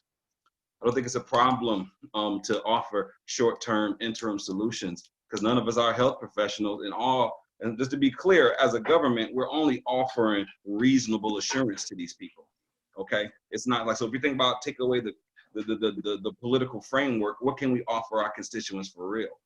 It's okay for us to give them some reasonable assurance, or again, the illusions of safety that we have. Of course, we're talking about gloves and masks and sanitizer, but I think we're behind the 8 ball. I think regardless of what the county does or the state does or the federal does, we're entrusted to think IPSI first. And if there are organizations or frontline workers that want to get donations from us as an entity that thinks about our citizens first, I'm okay with that. I do think a busted plan is better than no plan. We're sitting here waiting hand and mouth on what executive orders and things are handed down, which are clear. But in non-conventional times, I think non-conventional requests like this are necessary. I don't think we're asking a lot. We're not trying to be doctors and lawyers. We're saying we see the points of apprehension, but what do we lose by setting up sites to give just like the food sites with the schools, when they saw the need, they implemented a process. And I think in the same sense, that's what we're doing. We're not trying to get them. None of those people were from the CDC or health. You're talking about providing things that our citizens need, even though fire, EMS, police, fast food workers, it's okay for us to have a surplus and give to other people. We spend a lot of, these are not the same times. And as far as FEMA, even if FEMA didn't give us a nickel back, it's okay to determine what we think is best for our citizens in times like these. These are not conventional times. That's why we're on Zoom right now. We can't go with the same conventional methods that we think are gonna keep our people safe. So I think whether it's gloves or whether it's masks or whatever we determine, PPE things are necessary for our citizens. Thank you.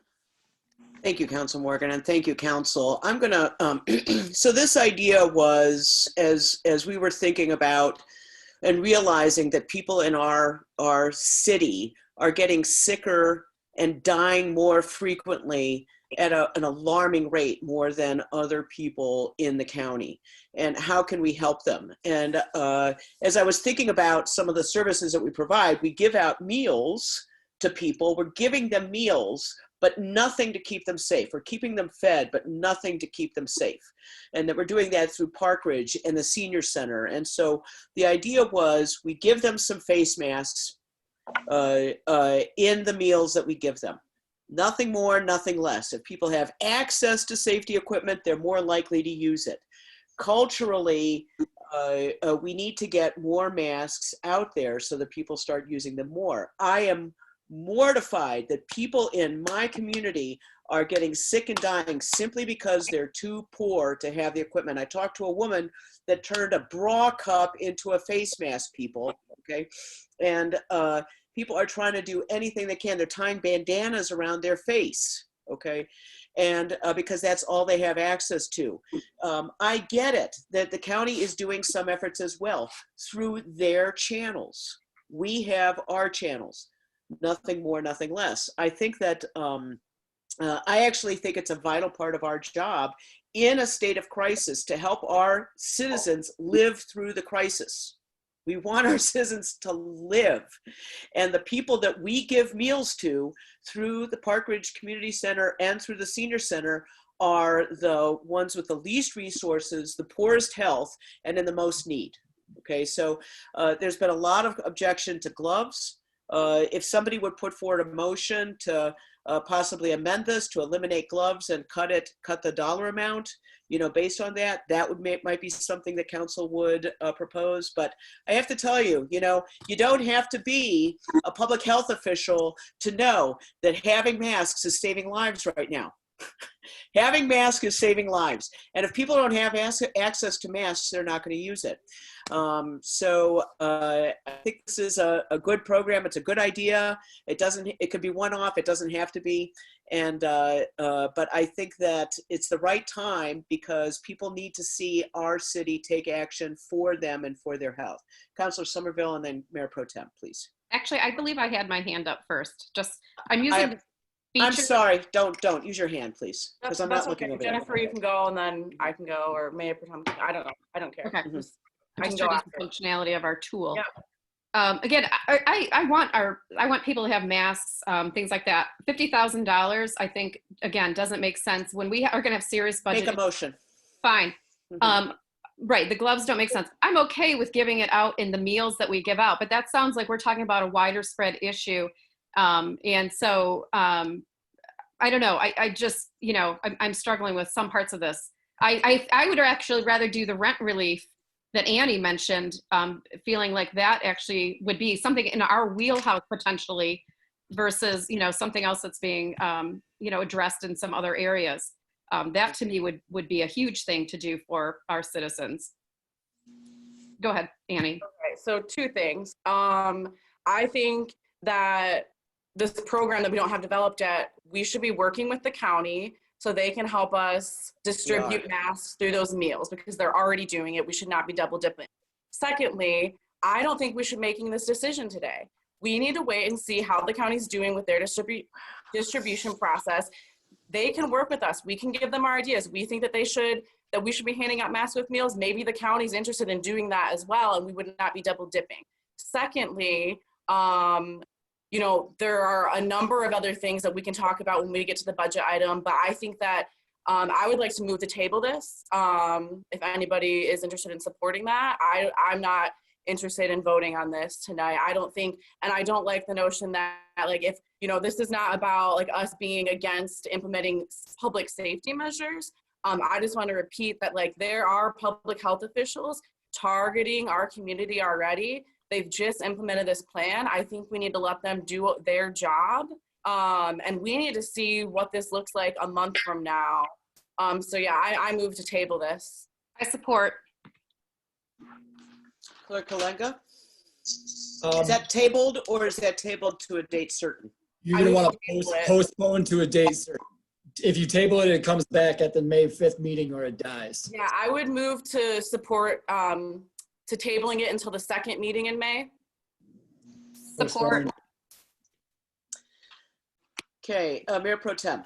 Did you say the This is discussion on the motion to table it This now. is discussion on the motion, okay? All right. I think a month is too long. I would not vote to table it for a month. I would not. If anything, it needs to come, I feel it would need to come back at the May 5th meeting. Also, I do agree that we need to coordinate with, as she had stated, the county and those that are doing it. And that we do need more information, but I will support postponing it until May 5th, not a month.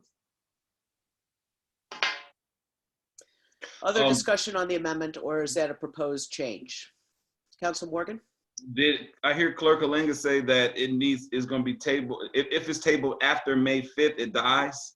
No. If per Robert's rules, if you table an item and it's not brought up at the next meeting, it would die. If you postpone it to a date certain, it would come back up on that date. Okay. So we're talking about somewhere between a month that Annie had proposed and less than a month than Mayor Pro Tem. So we're still talking about date. The motion is still on the table for the second meeting in May, unless somebody proposes an amendment to the proposal. I make a motion to, I can't make a motion while we're still discussing this, correct? Mhm. Yeah, can I just make a comment with regard to my motion? Is that appropriate right now? Councilor Morgan has the floor at the moment. I would make a motion to make it to the next council meeting. I think this is very important and very dire. I think we're behind the 8 ball already. Yeah, I do too. And I think. Okay, Councilor Mayor Pro Tem. Go ahead. I'm sorry, Councilor Morgan. I will second Council, talking about my Councilmember motion. Morgan. There's already a motion on the table. We can't just add. Correct. No. Okay. There's a amending. motion, but my understanding is that his motion is an amendment to the motion that's on the table. That was what I understood. Mr. Barr, if you could chime in on. Yes, actually, a motion to table is not debatable, so you should go ahead and take the vote. Okay, so Okay, thank you. Take the my vote. original to move this to the second agenda in May. Can you repeat that? I'm sorry. Yeah, it broke I'd up. like to move this to the second agenda in May in order to give us enough time to both coordinate with the county and also look at what's going to be ahead of us in June, July, August. Thank you. There were other hands up too. No? I just said you don't discuss. Oh, that's right. Okay, thank you. Clerk Halenga, please call the roll. Okay, this is for the postponements until May 19th. Councilmember Somerville, Yes. Councilmember Brown, No. Councilmember Morgan, No. Councilmember Simmons, Yes. Mayor Bashir, No. Councilmember Wilcoxen, Yes. Mayor Richardson. No. Motion fails, 3 yes, 4 no. Would somebody like to propose a modification of the resolution? Councilor Brown. So I'm not proposing a modification. I just wanted to point something out. So I just went back through some of my communications with our racial equity officer. And in particular for our area, they committed to providing materials, supplies to our hardest hit zones. So not necessarily throughout Ypsilanti, not to every household, not to everyone who may need it, but literally our hardest hit zones. And some of those zones happen to be in my ward. So I'm totally okay if you all postpone it and don't want to talk about this, but I do still think there are many other individuals who don't have access at this time who are not included in that group. And I would rather see at least a lower number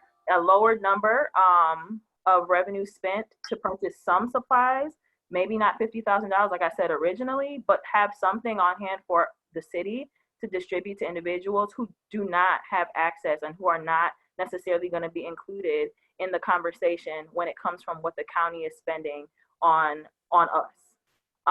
So I totally understand that, frontline and essential workers, absolutely there's a shortage for them.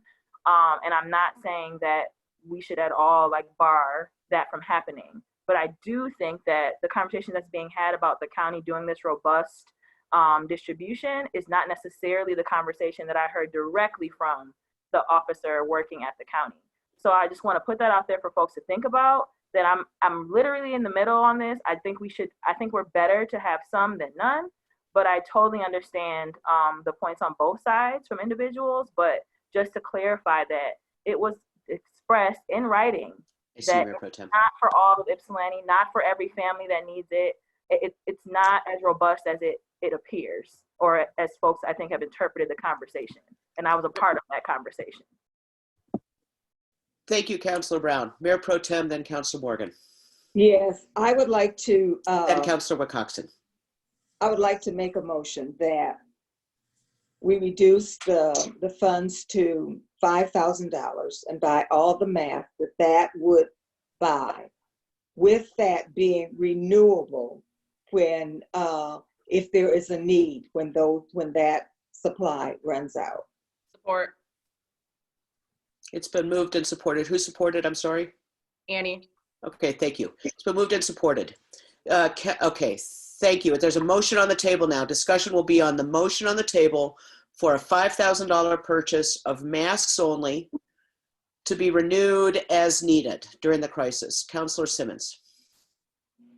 And I can get behind that. That seems a bit more, reasonable. Again, I am very interested to know what we can do, to support the other efforts that are out there.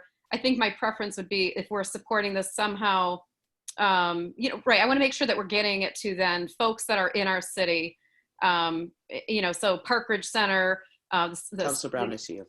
The senior center I guess I love SOS Crisis Center. I love supporting them. I wonder if we use that as a site that we'll end up the money we're spending going outside, I guess, of our community. Not that I care about that so much. I'm just bringing that up more as a consideration when we're thinking about where we're distributing items. But I guess I'm curious to know still how we would distribute these items. Would it go with Meals on Wheels? That I like that as an option, kind of better. But thank you, Councilor Coxon, then Councilor Brown.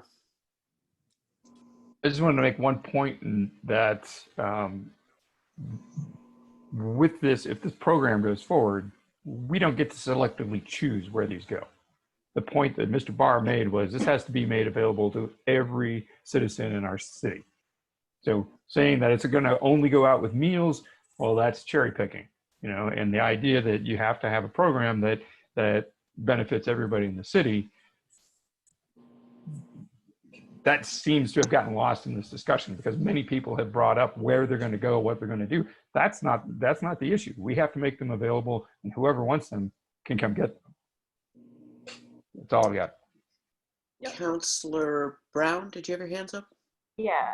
Okay, thank you. What Councilor Wilcoxon is saying is what I was getting at, that the conversation was not about, with the county, they're talking about very specific zones, and what we're talking about is what Mr. Barr told us, that it needs to be accessible to everyone. So just keeping that in mind. And then I just wanted to point out, just really briefly, that if we're going to lower the amount to $5,000, the county vendor, a reusable mask, it's $5 per mask. So just doing some light math here, thinking about the amount of masks that we're going to be able to get with $5,000. Not that many in the grand scheme of things for the community. So I wouldn't be opposed to taking it up to 10, but I'm not here to fight about it. What we can get is what we can get.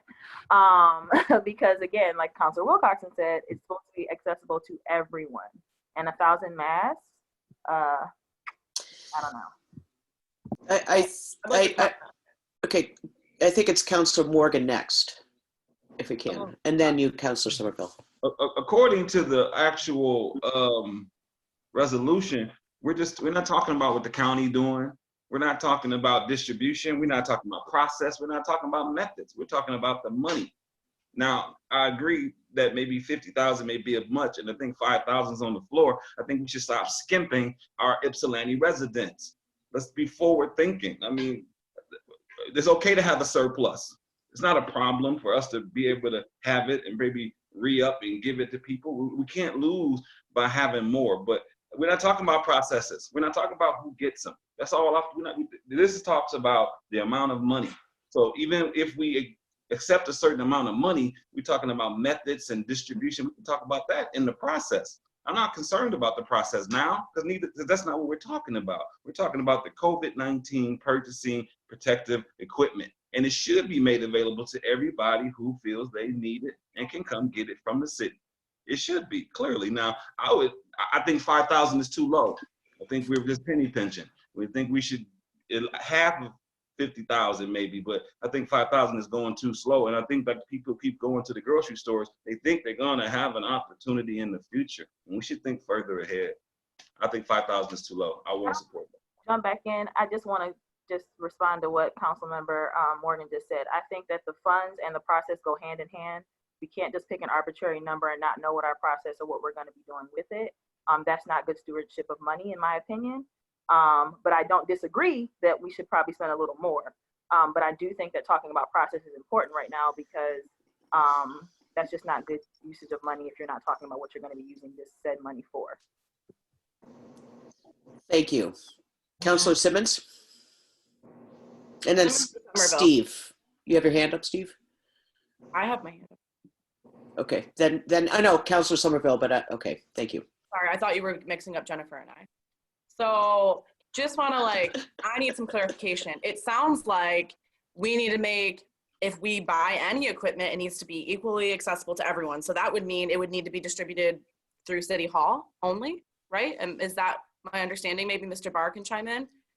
Because we wouldn't be able to pick locations necessarily outside of the city. I'm just going to suggest that staff could probably follow through on the masks being included in our meal distribution, but also set aside some for general public good, and for other needs that they might arise. I agree that at $5 a mask, 1,000 masks is not going to go very far. These are reusable masks in the interest of trying to keep our public safer. Okay, so they will have some durability, but I think that that's a simple logistic thing to overcome. And again, the idea here is that we have people in our community who are dying, to whom this could be a big help. So there's a motion on the floor, and we're discussing it. Any further discussion on it? $5,000 to be renewed automatically. Mayor Pro Tem, then Councilor Simmons. It wouldn't be renewed automatically. It would come up for discussion again to potentially renew. Councilor, Mayor Pro Tem, you had your hand up. It's your motion. Yes, as the maker of the motion, I did not realize that the masks were $5,000 each. However, $5 each. $5 each. However, with the county distributing masks, I think, and people getting masks from other places,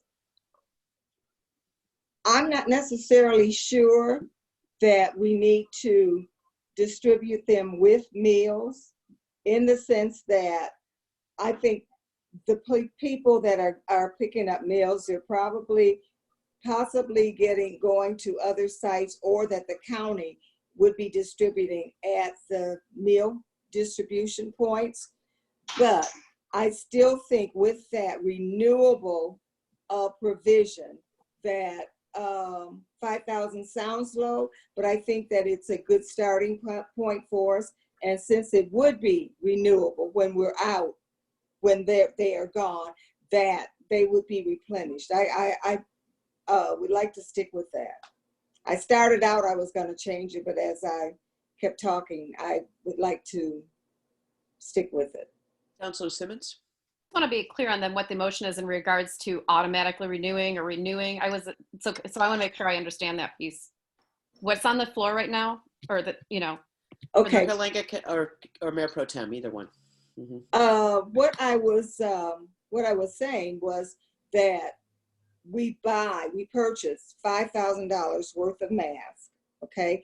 And when we're getting low on those, we automatically say purchase another $5,000 worth of masks. But I heard Council Member Somerville say that she would want that to come back to council. But I see Mr. Barr, I yield to him. It appears to me that what's happening is that Mayor Pro Tem's motion is a motion to amend the motion on the floor, which is to spend $50,000. She has moved to amend that, I believe, to make it $5,000. Mm-hmm. That is correct. And I think, is there further discussion on this? I think we should move to the question. Councilor Simmons? I wasn't clear if we heard the rest of what Mr. Barr had to say, but what about I want to know about the renewal piece. That's the question. So is that addressed in this, what is the renewal piece on this? That would be heard from Mr. That would be part of the motion to amend. If you'd like, I can reread the motion. Please. Mayor Pro Tem Richardson moved to reduce to 5,000 for masks only and renewable once supply runs out automatically. And then that was seconded by Councilmember Somerville. We could put a cap on that at 3 times or something like that, so that it's not a perpetual $5,000 expense every 2 weeks. Okay, we could put a cap on it before it comes back to council. I think $5,000 expenses are, we spent a lot of time here on a $5,000 expense, and I think that's not, necessarily a wise use of our time. So if it's going to be a small dollar amount like this, would somebody be willing to make a motion to cap the number of automatic renewals? A friendly amendment of some sort. Councilor Simmons. First of all, this isn't a discussion just about $5,000. It's really about $50,000. Okay, but I make a friendly amendment that basically this comes back to council when we've exhausted the first $5,000 spending. So my cap is 1. Support. Okay, there's an amendment to the amendment. Mayor Pro Tem Richardson, do you accept Councilmember Simmons' friendly amendment? No. Thank you. Don't we have to call the question? Clerk Kalenga, we have call the amendment to the amendment, please. Well, I'm sorry. Amendment to the amendment. Yeah, so the amendment is to reduce it to $5,000 and renew it automatically. And then the amendment to the amendment was that instead of renewing it automatically, that it would come back to council every time for the second $5,000, the third $5,000, et cetera. So that's the amendment to the amendment, okay? But Mayor Pro Tem did not accept the friendly She didn't amendment. accept the friendly amendment, so that's Okay, that's so moot. so it's done then, all right. So in that case, For one time, and the friendly amendment was, Mayor Bashir, you said every time, so that's 2 different things. so, right, and so what I think that council is justifiably concerned about is a perpetual $5,000 expense with no end. And so what I think we need, rather than, since the motion will not be accepted to renew it every time, to come back to council every time, then maybe some kind of cap on it that would be acceptable to the motion on the number of times. I'm willing to adjust my own motion.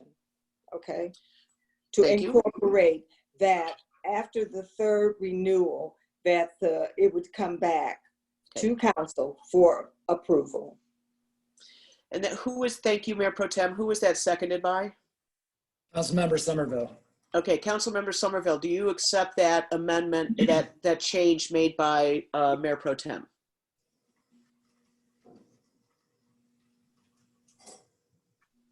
Yes.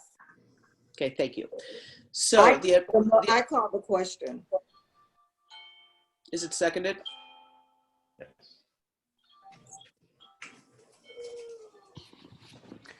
Oh, yes. Okay, thank you. Question's been called and seconded. Clerk Kalenga, please call the roll. Can you just repeat the question?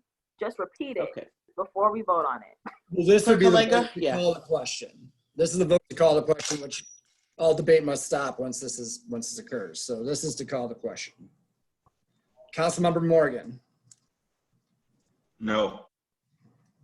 Councilmember Simmons. Can you come back to me? Mayor Bashir. Yes. Councilmember Wilcoxon. Yeah, this is just to call the question. Just to call the question. Yes. Yes to calling the question. Councilmember Brown. Yeah. Councilmember Somerville. Yes. Mayor Pro Tem Richardson. Yes. Councilmember Simmons. Yeah, sorry, I wasn't clear on what we were, yes. Motion carries 6 yes, 1 no. Thank you. All right, now. On the Question. amendment, I'll restate the amendment before I read. Thank you. Roll. It was moved to reduce to $5,000 for masks only. For masks only, renewable once supply runs out automatically 3 times, and then returns for council approval. Thank you. On the Clerk Kalenga, amendment, yeah. Mayor Pro Tem Richardson. Yes. Councilmember Morgan. Come back to me, please. Thank you. Councilmember Simmons, Come back to me, please. Mayor Bashir, Yes. Councilmember Wilcoxen, Absolutely not. Councilmember Brown, No. Councilmember Somerville, I'm sorry. We're still voting on the amendment. correct. Correct. 20,000. What? It's 20,000 unchecked. No, Yeah, it's no. 15. It's, 1 and 3 repeats. Oh, That's okay. Sure. $20,000. yeah, I'm a no. Councilmember Morgan, Please read the question for me, please, Andrew. Unchecked? it was Where'd the check? reduced to 5,000 for masks only, renewable once supply runs out automatically 3 times, then returns for council approval. Got a problem.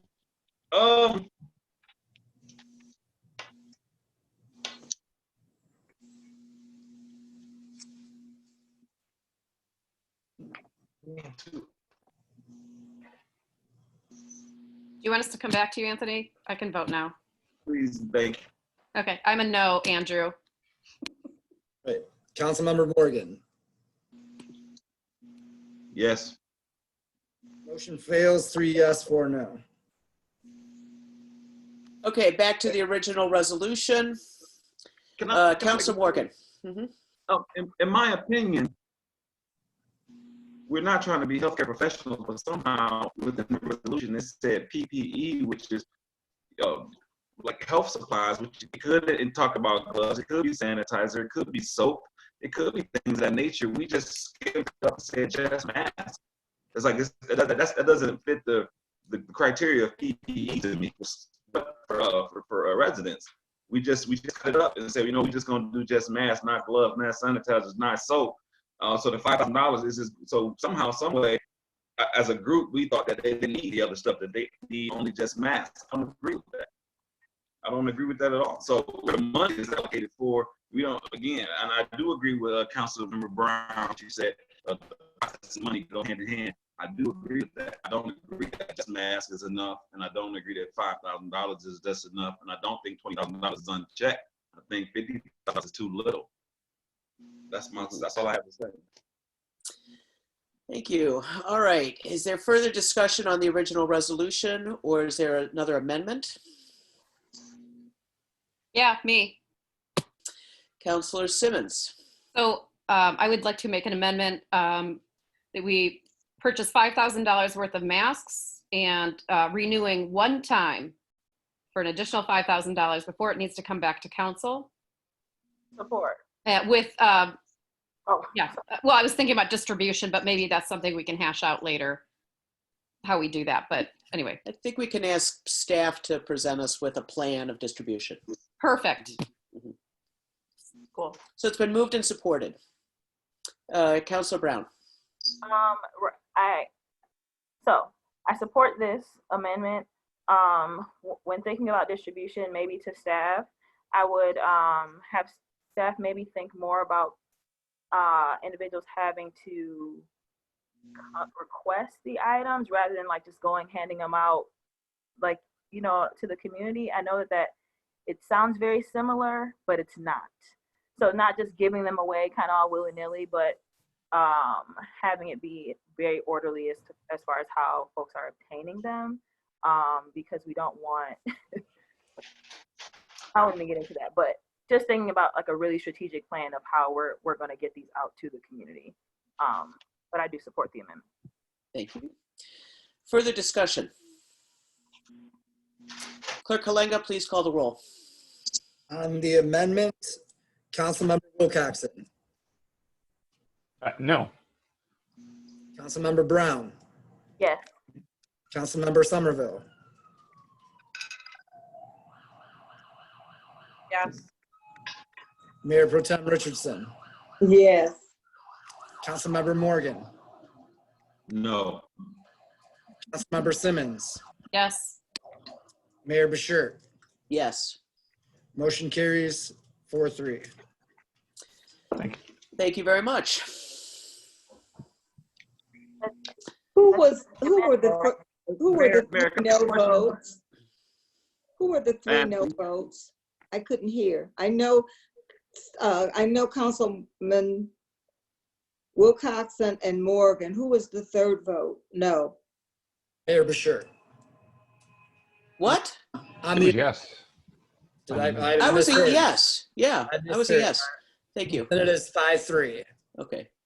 5-2. Or 5-2. 5-2 rather. Yeah, My- okay. Okay. Thank you.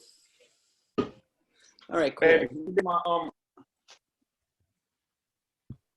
Okay. Thank you. All right, now, that was a lot of work. I appreciate council's hard work on it. So have that to- modifies, I'm sorry, go ahead. Oh, go ahead. Go ahead. We need That to vote on- modifies our next resolution, is that correct? But we're not done with Well, the but we haven't, we Okay. only voted on the amendment. We haven't voted on the. Okay, on the resolution, thank you. Okay. Please, Clerk Halenga, please call the resolution as amended. Okay, Councilmember Brown, Yeah. Councilmember Somerville, No. Mayor Pro Tem Richardson, Yes. Councilmember Morgan, no. Councilmember Simmons,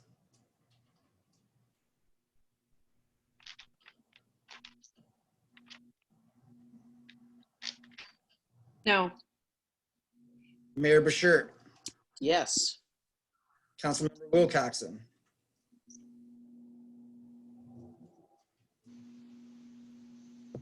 You're muted, Steve.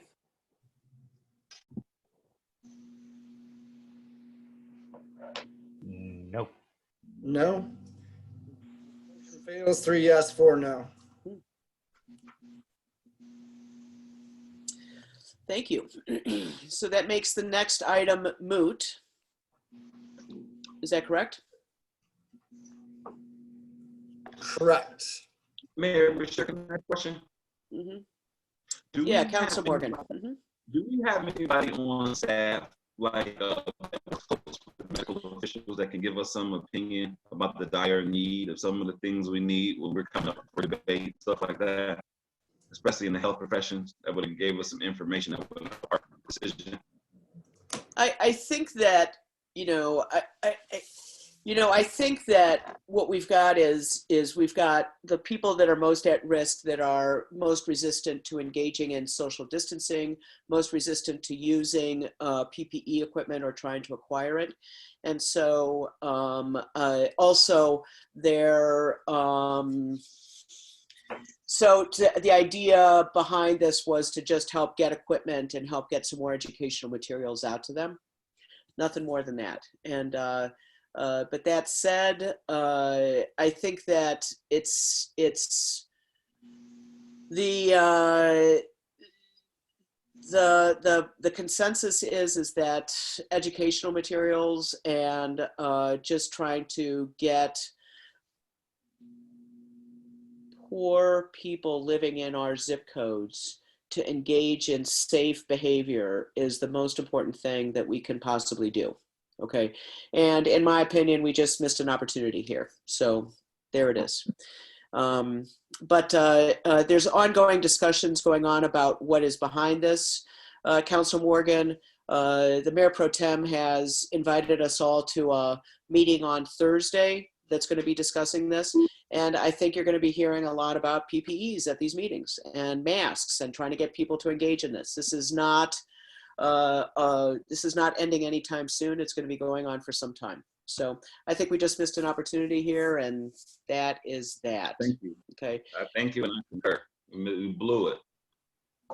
I respectfully disagree with that, but we're all entitled to our own opinions. Discussion of this Now- topic is already over. Can we move on to what's next? So we're going on to the discussion regarding city goals and budget in the time of COVID-19. And so this has been a little bit of a heavy lift getting this together. The idea behind this discussion. Mayor, if I could interrupt, there was an item removed from the consent. Oh, I'm sorry. Thank you. Thank you. The consent agenda. Thank you. Okay, hang on. Okay, and that is the updated contract with Passport. Correct. Correct? Okay, Correct. great. And Bonnie, this is your agenda item. Yes, Okay. there is I a will- small update to the statement of work with Passport. Can Um, I, it- Bonnie, go I'm ahead. sorry to interrupt. I'm going to read the resolution to introduce it. Thank you. Put it on the table. Resolved by the Council of the City of Ypsilanti, whereas City Council adopted the Ypsilanti Central Business District Parking Study and Strategy, and whereas pursuant to that contract with Passport to provide pay-by-phone / application and online permit purchasing solutions, whereas Passport has determined that certain changes to the statement of work included in the contract were needful to reflect its stable permit software. Now therefore be it resolved that the Ypsilanti City Council approve the updated Passport statement of work and authorize mayor and city clerk to sign. Thank you.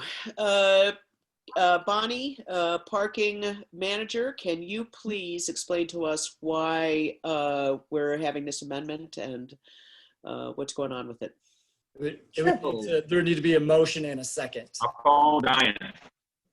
Thank you. I apologize. This is so weird doing this on Zoom. I just have to tell you.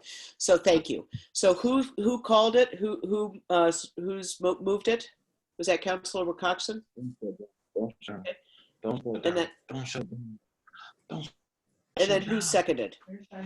Support, I will. Okay, thank you, Councilor Brown. Okay, Bonnie Wessler, floor is yours. It's still shutting down. So there is it's an update to the statement of work that was incorporated into the contract by reference. It reflects a change to the permit application that the end users will use. There's going to be a workflow change essentially. The build of software that they'd hoped to roll out to us wasn't quite ready to be rolled out. So they're rolling us back to a very stable build of software.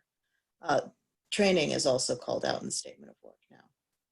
And that's really it. There's no budget impact at all. Thank you. So did they not have a program ready for us when they proposed that they would have a online automatic, system set up for permits? Is that what happened? And then I just don't understand. It was ready, and then they got some feedback that it wasn't working well for people, so they rolled everything back, is my understanding. Okay, thank you. Are we getting a discount for getting less service? No, it's the same level of service. It's just a different workflow. All right, questions from council for Ms. Wessler. Seeing none, Clerk Halenga, please. Wilcoxon pull that off. Did you have questions or discussion?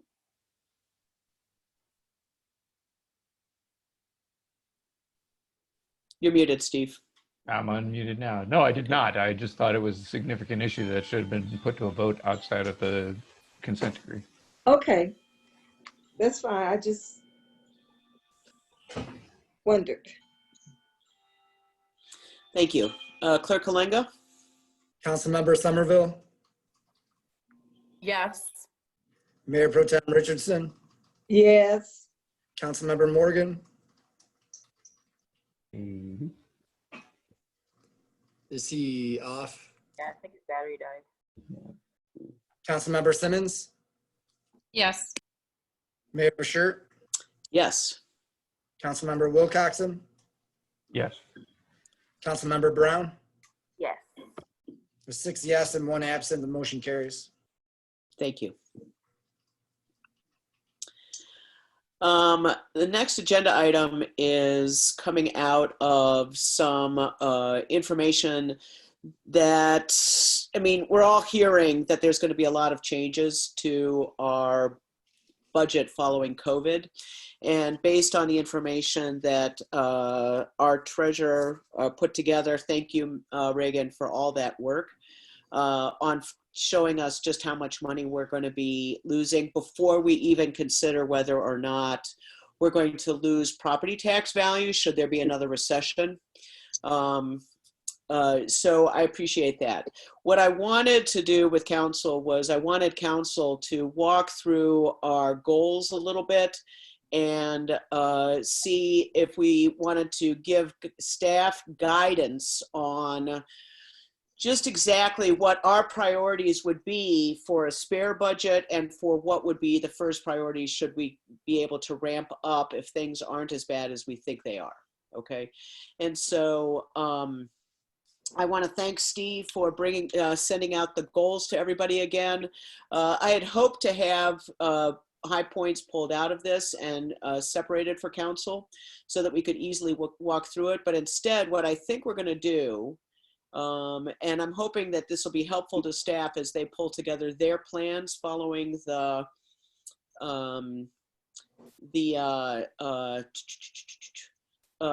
following this, and as we get ready for the budgeting process, is that we will be able to give them some guidance on just what our general goals are, and so that they can prioritize based on what council's desires are, like the recycling program, for instance. So does that sound comfortable, Clerk Halenga? I'd just like to point out that the report that was circulated to council is the report created by the moderator. Those are not the approved goals of city council. So those are just related to that report. The goals that were provided in the packet are the goals that were approved by city council. I had some trouble getting the materials I wanted for this, and so what I wanted was just so I don't know what to do on how to guide this discussion. I wanted it pulled off so that we could have some time to look over it and have a considered conversation of what our goals would be based on basically a whole new reality of a budget scenario. So. So now with the unofficial goals and then not the information pulled out, I'm a little bit stuck on what to do. Councilor Somerville, do you have a suggestion or a comment? Oh, I was just getting ready to, start the discussion. Whenever you're ready. Well, I don't have a framework for this discussion, so it could be just free flowing, I suppose. But Oh, sorry, you can go ahead, Steve. I just want to say, Andrew's point is well taken. The conversation about the budget that we had earlier with the mayor and the city manager, that Councilmember Brown and I were party to, the idea was to have background information here. And so I think the goal setting report from Morgan Milner was strictly in that sense. We've all had access to that because it was in our packet at one point. But given the time that it got distributed and introduced, clearly the resolution 2020-034 is the goals that we had. This was the point of departure to see whether we were going to change that or not. And I think it's going to take more than, given the fact that it's 9:30 now, and that these documents there are a lot of information in the packet already, and having this. So if we're going to have this discussion with the delay of the budget talks due to notifications, I would suggest that we start this conversation now and we move on to it and put it on the agenda to continue at the next meeting as well. So that's a motion is that a motion, Steve, or what? More of a framework, the question of what is the framework we're going to do that. I'd like to put a motion to have this continued. It doesn't seem like we're going to come to a resolution about what our goals are going to be in the time that we've got. I mean, it's almost 10 o'clock at this point. But having this be an informed discussion now and kind of look at the beginning of that and continue later. So I will make the motion that this get continued on to the next meeting at May 5th. But we're having part of it. We're starting tonight. We can start it now and then have more of it. For a time, do we want to do it for a time? Certainly, like 10 minutes, I don't know, 15 minutes. I think it might take a little bit longer than that, so I could move to extend the meeting to 10:15. There's a motion on the floor, Councilmember Wilcoxon, just motion is. Can I revise that then? I move to extend our meeting to 10:15 and to start this discussion and then continue it at the next meeting on May 5th. Or Been moved and supported. Clerk Kalanga, call the roll. 1 second. Isn't our next meeting a budget meeting? It is. It's the first. It is the first budget meeting. It's when the. I thought it got delayed.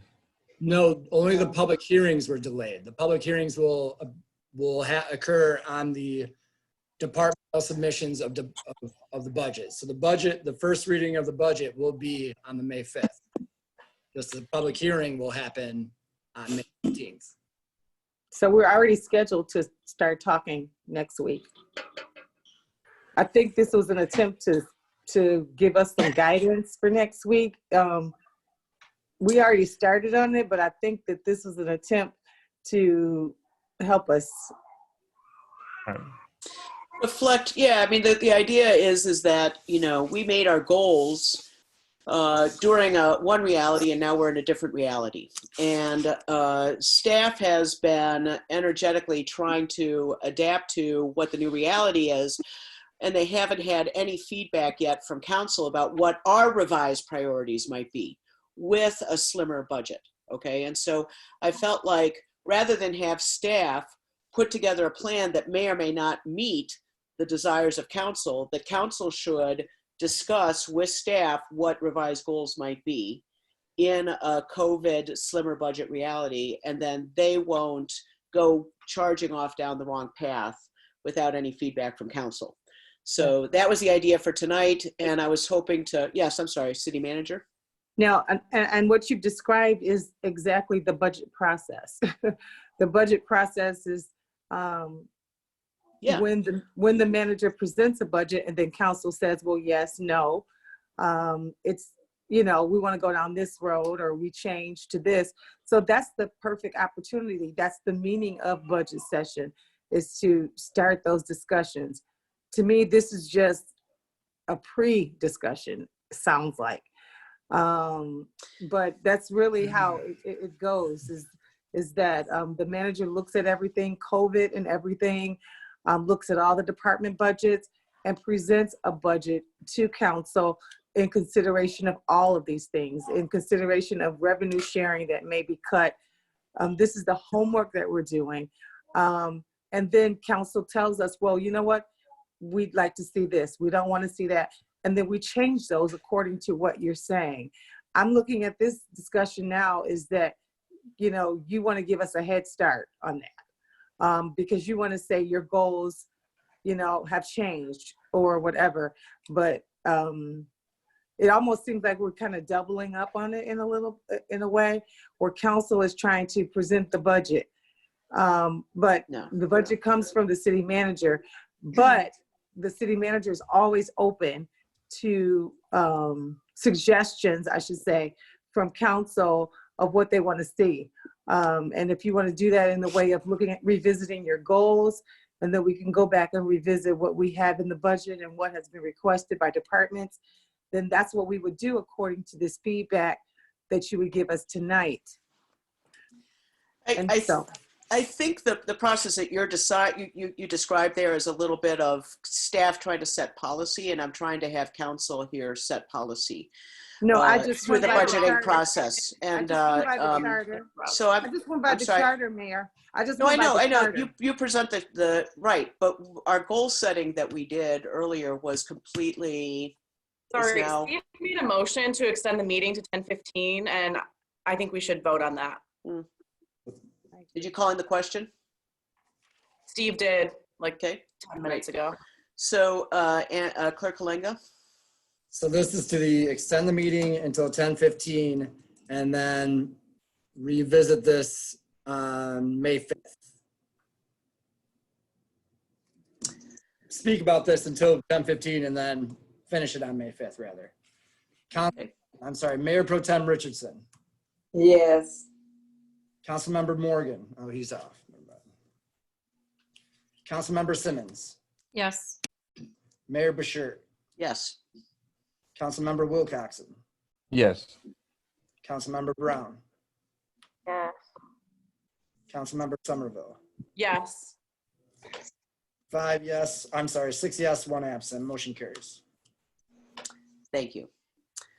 Counselor Somerville, you had comments that you wanted to start with. Sure. Yeah. So I'm really glad that this item stayed on the agenda because Councilmember Brown and I have been in discussion about a few things, and we actually didn't make a separate agenda item because we were encouraged to discuss it at this point in tonight's meeting. So just wanted to preface it with that. I realize that we're not going to be able to have a long discussion. One thing that Nicole and I are in the process of working on with some partners in the community is establishing an emergency housing fund for folks with rent and mortgage relief. As I mentioned previously in the meeting, I think we should really focus on that aspect of the effects of COVID-19 because I think it's where we can be most valuable to the community and where our dollars will go a lot further and really help the most people because public health means nothing if people don't have a place to live, and we are already dealing with the homelessness population and not having enough resources for those folks. So we have $75,000 right now in our emergency housing fund. We're looking to establish some sort of collaboration with a local 501c3 that would actually run the program, distribute the funds, as long as council is willing to make that budget amendment for this fiscal year. But I would also like us to consider that additionally for the next year. I know that wasn't really talked about before when we originally had our goal setting, but it's something that I'm really concerned about now. I think our #1 priority should be housing because I think that's where we can actually make the most difference. So I just, I can email Andrew and the city attorney tomorrow morning and request that this get put on the agenda for May 5th to make that a budget amendment because I believe by then we'll have enough information. We're looking to talk with Washtenaw County Barrier Busters to establish a fund for the city of Ypsi, but if that doesn't work out, we're looking on establishing some sort of collaborative project with another organization that could actually do this. We've already talked to Mr. Barr and with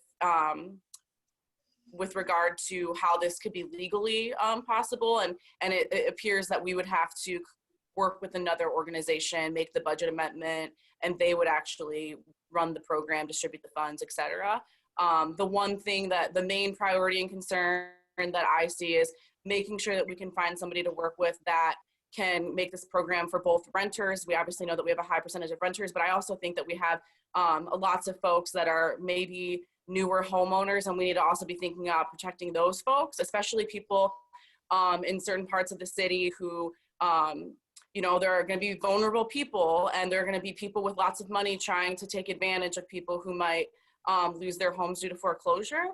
And I think we know what is happening in certain parts of the city where people are buying up housing and gentrifying areas, particularly in Ward 1. So I would like us to make sure that we can both utilize emergency housing funds for people with regard to mortgage relief and rent relief. So just wanted to put that out there. There's $75K in the budget currently for this year. I would like us to look at all of our options to make sure that we have funding to provide for the next fiscal year as well.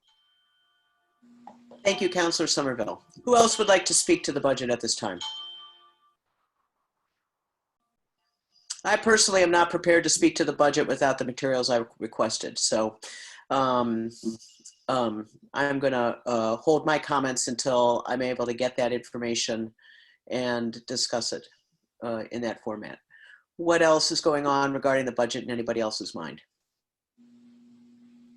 Okay, thank you. Thank you for that start. I appreciate that. And now we go into, let me see now, council proposed business. I'm gonna, I'm gonna go start with Mayor Pro Tem, please. Mayor Pro Tem, any council proposed business? Come back to me, please. Thank you. Councilor Wilcoxon, to you. None at this time. Thank you. I'll wait. Thank you. Councilor Somerville. Yeah, thank you. I know I talked to Joe. You're still on here, are you, Joe? Yeah, I talked to Joe briefly earlier, and I just wanted to make sure to mention this in my proposed business. There's obviously been a delay in the permitting process for cannabis permits for the adult use. I've been having some ongoing conversations with Joe with regard to that. You know, we don't know what's going to happen yet in the month of May. I'm sure it's likely that we're going to remain, you know, trying to keep staff working from home as much as possible in May. Obviously, we don't know that for sure yet, but I can see it happening. So I was just, you know, hopefully we can start having a conversation of what May will look like. Getting a lot of questions from people, but it sounds like we could probably have a plan in place even if staff continues to work from home through the month of May. So I just wanted to make sure to express that for people who might be listening from home. And then I can follow up with Joe and the city manager offline about that. Nicole and I hosted a Zoom conversation last night, and we did have a member of the community express some concerns with crowding downtown. And I know Nicole kind of quickly had mentioned that she's working with Elise from the county on additional signage in some of those places where people typically crowd. One issue is pretty obvious. Libraries aren't open. There's lots of people that typically hang out at the library all day. Now they have no place to gather. They're gathering outside, potentially still. I personally haven't seen it, but this resident in particular was a little concerned about the gathering near the bus station. So that would be a good location to implement signage once we get it. And then the only other thing that I wanted to mention for folks, both, you know, on staff and council and then at home watching, former council member Murdoch, his birthday is coming up on May 1st, and then the anniversary of his passing is coming up on May 4th. Given the health circumstances around COVID, just a reminder, you know, like if you want to pay your respects, there's the tree at Prospect Park, and then there's his site at the cemetery, at Highland Cemetery. Just want to encourage folks to make sure they're using best safety practices when paying their respects. And if you want to leave flowers, etc., just make sure you're doing it in a safe manner. And also just wanted to make sure that we just, you know, take some time over the next few weeks to Earth Day's coming up. And that was obviously something very important, the environment, and just remembering Pete Murdoch and his legacy, and also respecting the safety precautions that we all need to be taking right now. That is all. Thank you, Councilor Somerville. Councilor Brown, please. Well, Annie said basically everything that I was going to say, presented our idea and the budget amendment as well as the signage. So the signs, the drafts or the artwork for the signs has been sent over to United Suns. And so in that collaborative work group, we are still continuing to talk about where the signs will be placed, as well as what additional signage is needed. I did relay the information from our town hall last night about near the library and the fountains and the transit center and such. So also just trying to secure funds to help with additional signage, because the county is not funding that. That's coming from other bodies and other organizations coming together to do some work. And so I will keep council and city staff abreast of where that goes next. I do know that I've today just secured some additional funds to support that effort. So I'll keep everybody posted on what's happening with that. Thank you, Councilor Brown. Councilor Simmons. Nothing. I'm good. Thank you. Councilor Morgan. Oh, he's off right now. Mayor Pro Tem, I'm circling back to you. Oh, Councilor Morgan, there you are. I see you. All right. Thank you. Yeah, my phone had died. And first, I just want to thank everybody for being on this call tonight. And thank you for putting our constituents in our city first. I want to say thanks to the city of Ypsilanti for providing some flowers from my mother's virtual homegoing. And you're right, I haven't seen her body. So I know people and their loved ones are going to have a difficult time putting their loved ones to rest in this time during this. It is a real situation. So I just want to thank the city and thank Francis for looking into that for me. there has been a couple groups that I've been a part of, about east of 23 different groups. Of course, with the way the numbers are shaping up about how it affects the lesser people, how it affects people who are already at risk of financially and at risk with their immune systems. So it seems to be a disease that's making its way through 198. But so I'm a part of some groups helping with some different signage and getting the messaging out, helping certain groups obey some of the orders better. And I've been getting some different constituents about 5G. I know back in September, we talked small cell wireless, and I sent some information via YouTube, via text. But I want to get some, maybe we can get some hard line facts to our citizens about the commitment and the positive of some of the things 5G, but it's not so much messaging. I know back I was against it when we voted on it because of some of the small scale research I did based on radiation and things of that nature. So I just want to stay safe with that, so we're not putting our community at a greater risk. And again, when I get some of the service, don't let the Rona get on you. Some of these terms that we're used to help with the messaging through MBK being the pilot program, with an umbrella program. So besides that, I have any other citizens. Thank you, Mayor. Thank you, Councilor Morgan. Mayor Pro Tem, I'm circling back to you Okay, now. did you get back? Did you get Councilman Wilcoxon? He had nothing to add at this time. Okay. All right, thank you. Yes, just expressing some further condolences to Councilmember Morgan regarding not being able to view his mother. I've had some real hard feelings about not just Councilmember Morgan, but many of the people whose folks have died, whose people have died, excuse me, whose loved ones have died, and either had to have graveside services or no service at all, or virtual services. This is really something that is very hard.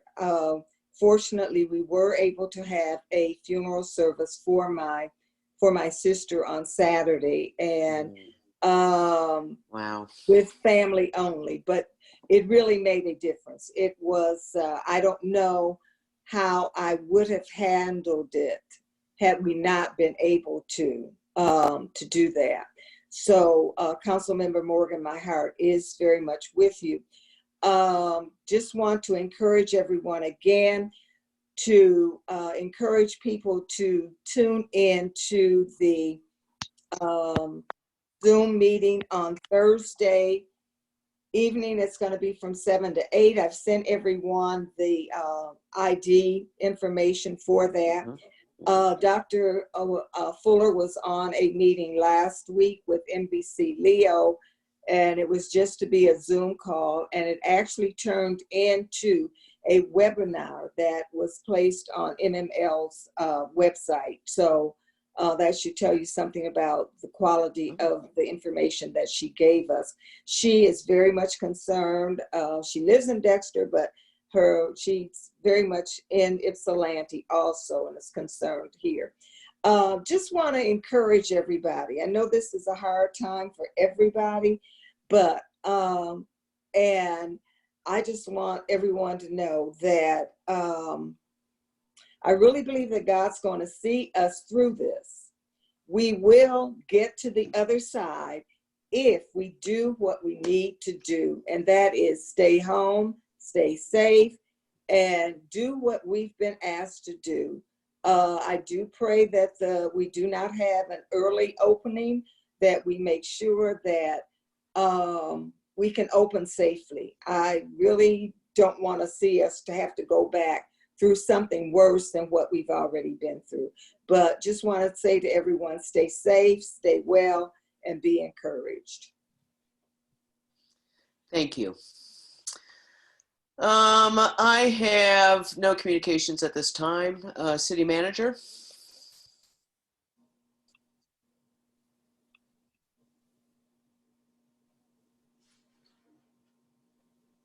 Nice mustache, Andrew.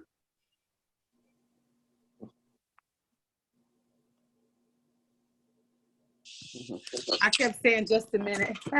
Sorry. I had a couple things. On the next agenda, I'd like to talk about, and probably before then, I'll solicit your comments. And it's about, I kind of want to talk about us reopening, what that would look like. Actually, at this point in time, we're scheduled to reopen on May 4th, that Monday. And wow. I'm not sure. I'm going to be looking at what the governor is doing, but it also appears that a lot of this is going to be up to, you know, the locals to decide their strategy or their plan. I do have some things in place that I'll be sending the council next week just to run it by you, but ultimately I'd like you to start thinking about if that is still an acceptable date or if we'd like to, you know, push it back. I do have some, as I said, some things in mind for a phased in approach whenever we have to do it. So just want you to keep that in mind. Look forward to getting that from me and then also giving me feedback on what you would like to see. 2 comments.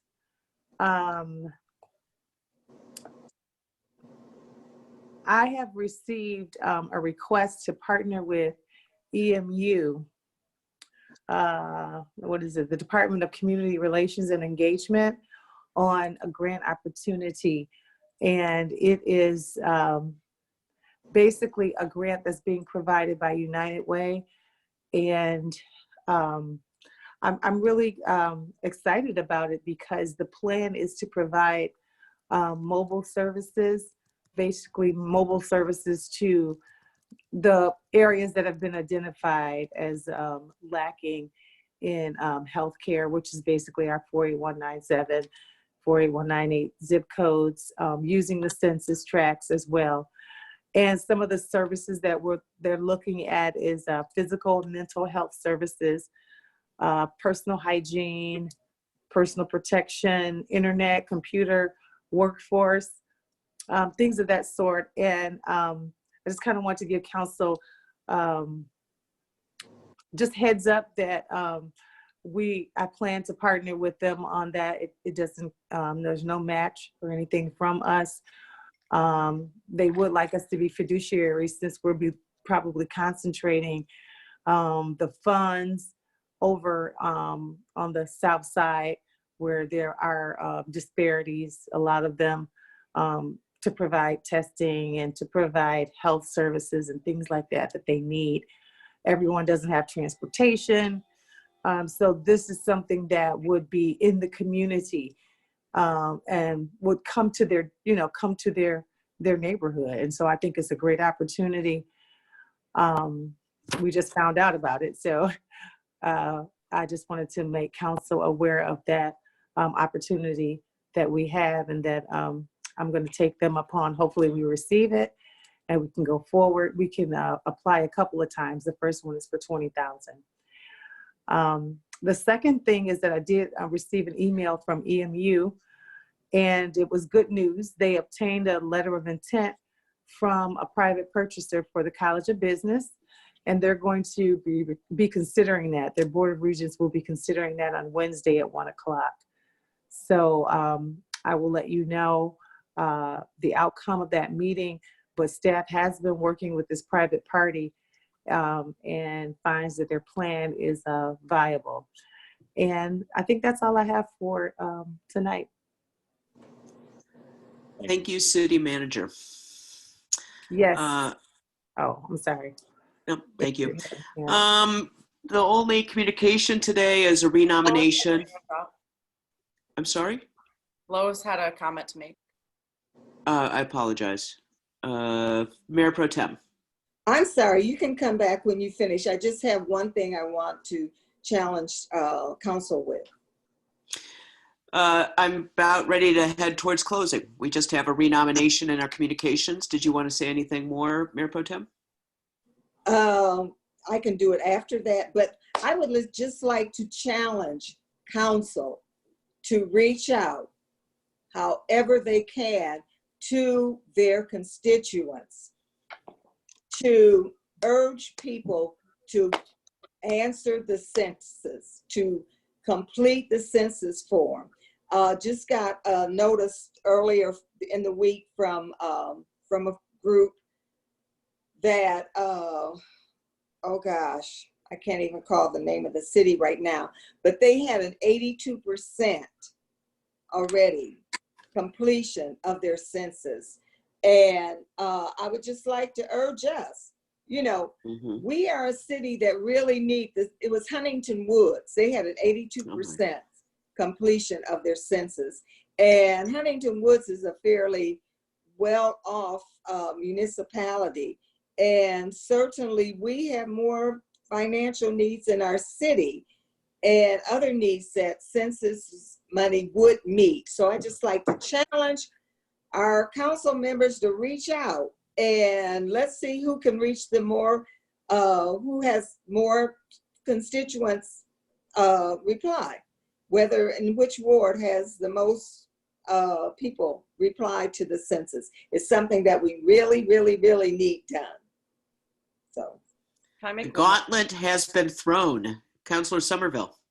Yeah, I We've just got wanted to make 5 minutes left, by the way. Yep, I just want to make one more comment before closing, because I just got an update, and this is the most recent update from the governor, where healthcare facilities are marking their PPE supply day to day. So Beaumont has less than 3 days worth of supplies with some of their masks. So just wanted to give that little information. It just got updated about an hour ago. Thank you. Mayor Pro Tem, just for a little bit of check and reality check, Huntington Woods also votes at 85% during primary and special elections. They participate off the charts. They're an interesting community, but I love Yes, the they marker. Yeah, Clerk Halenga. If I could make a suggestion for the May 5th meeting, to have that discussion regarding the goals, we might want to meet at 6, because that conversation could take some time to work through those goals. I would like that, Clerk Halenga.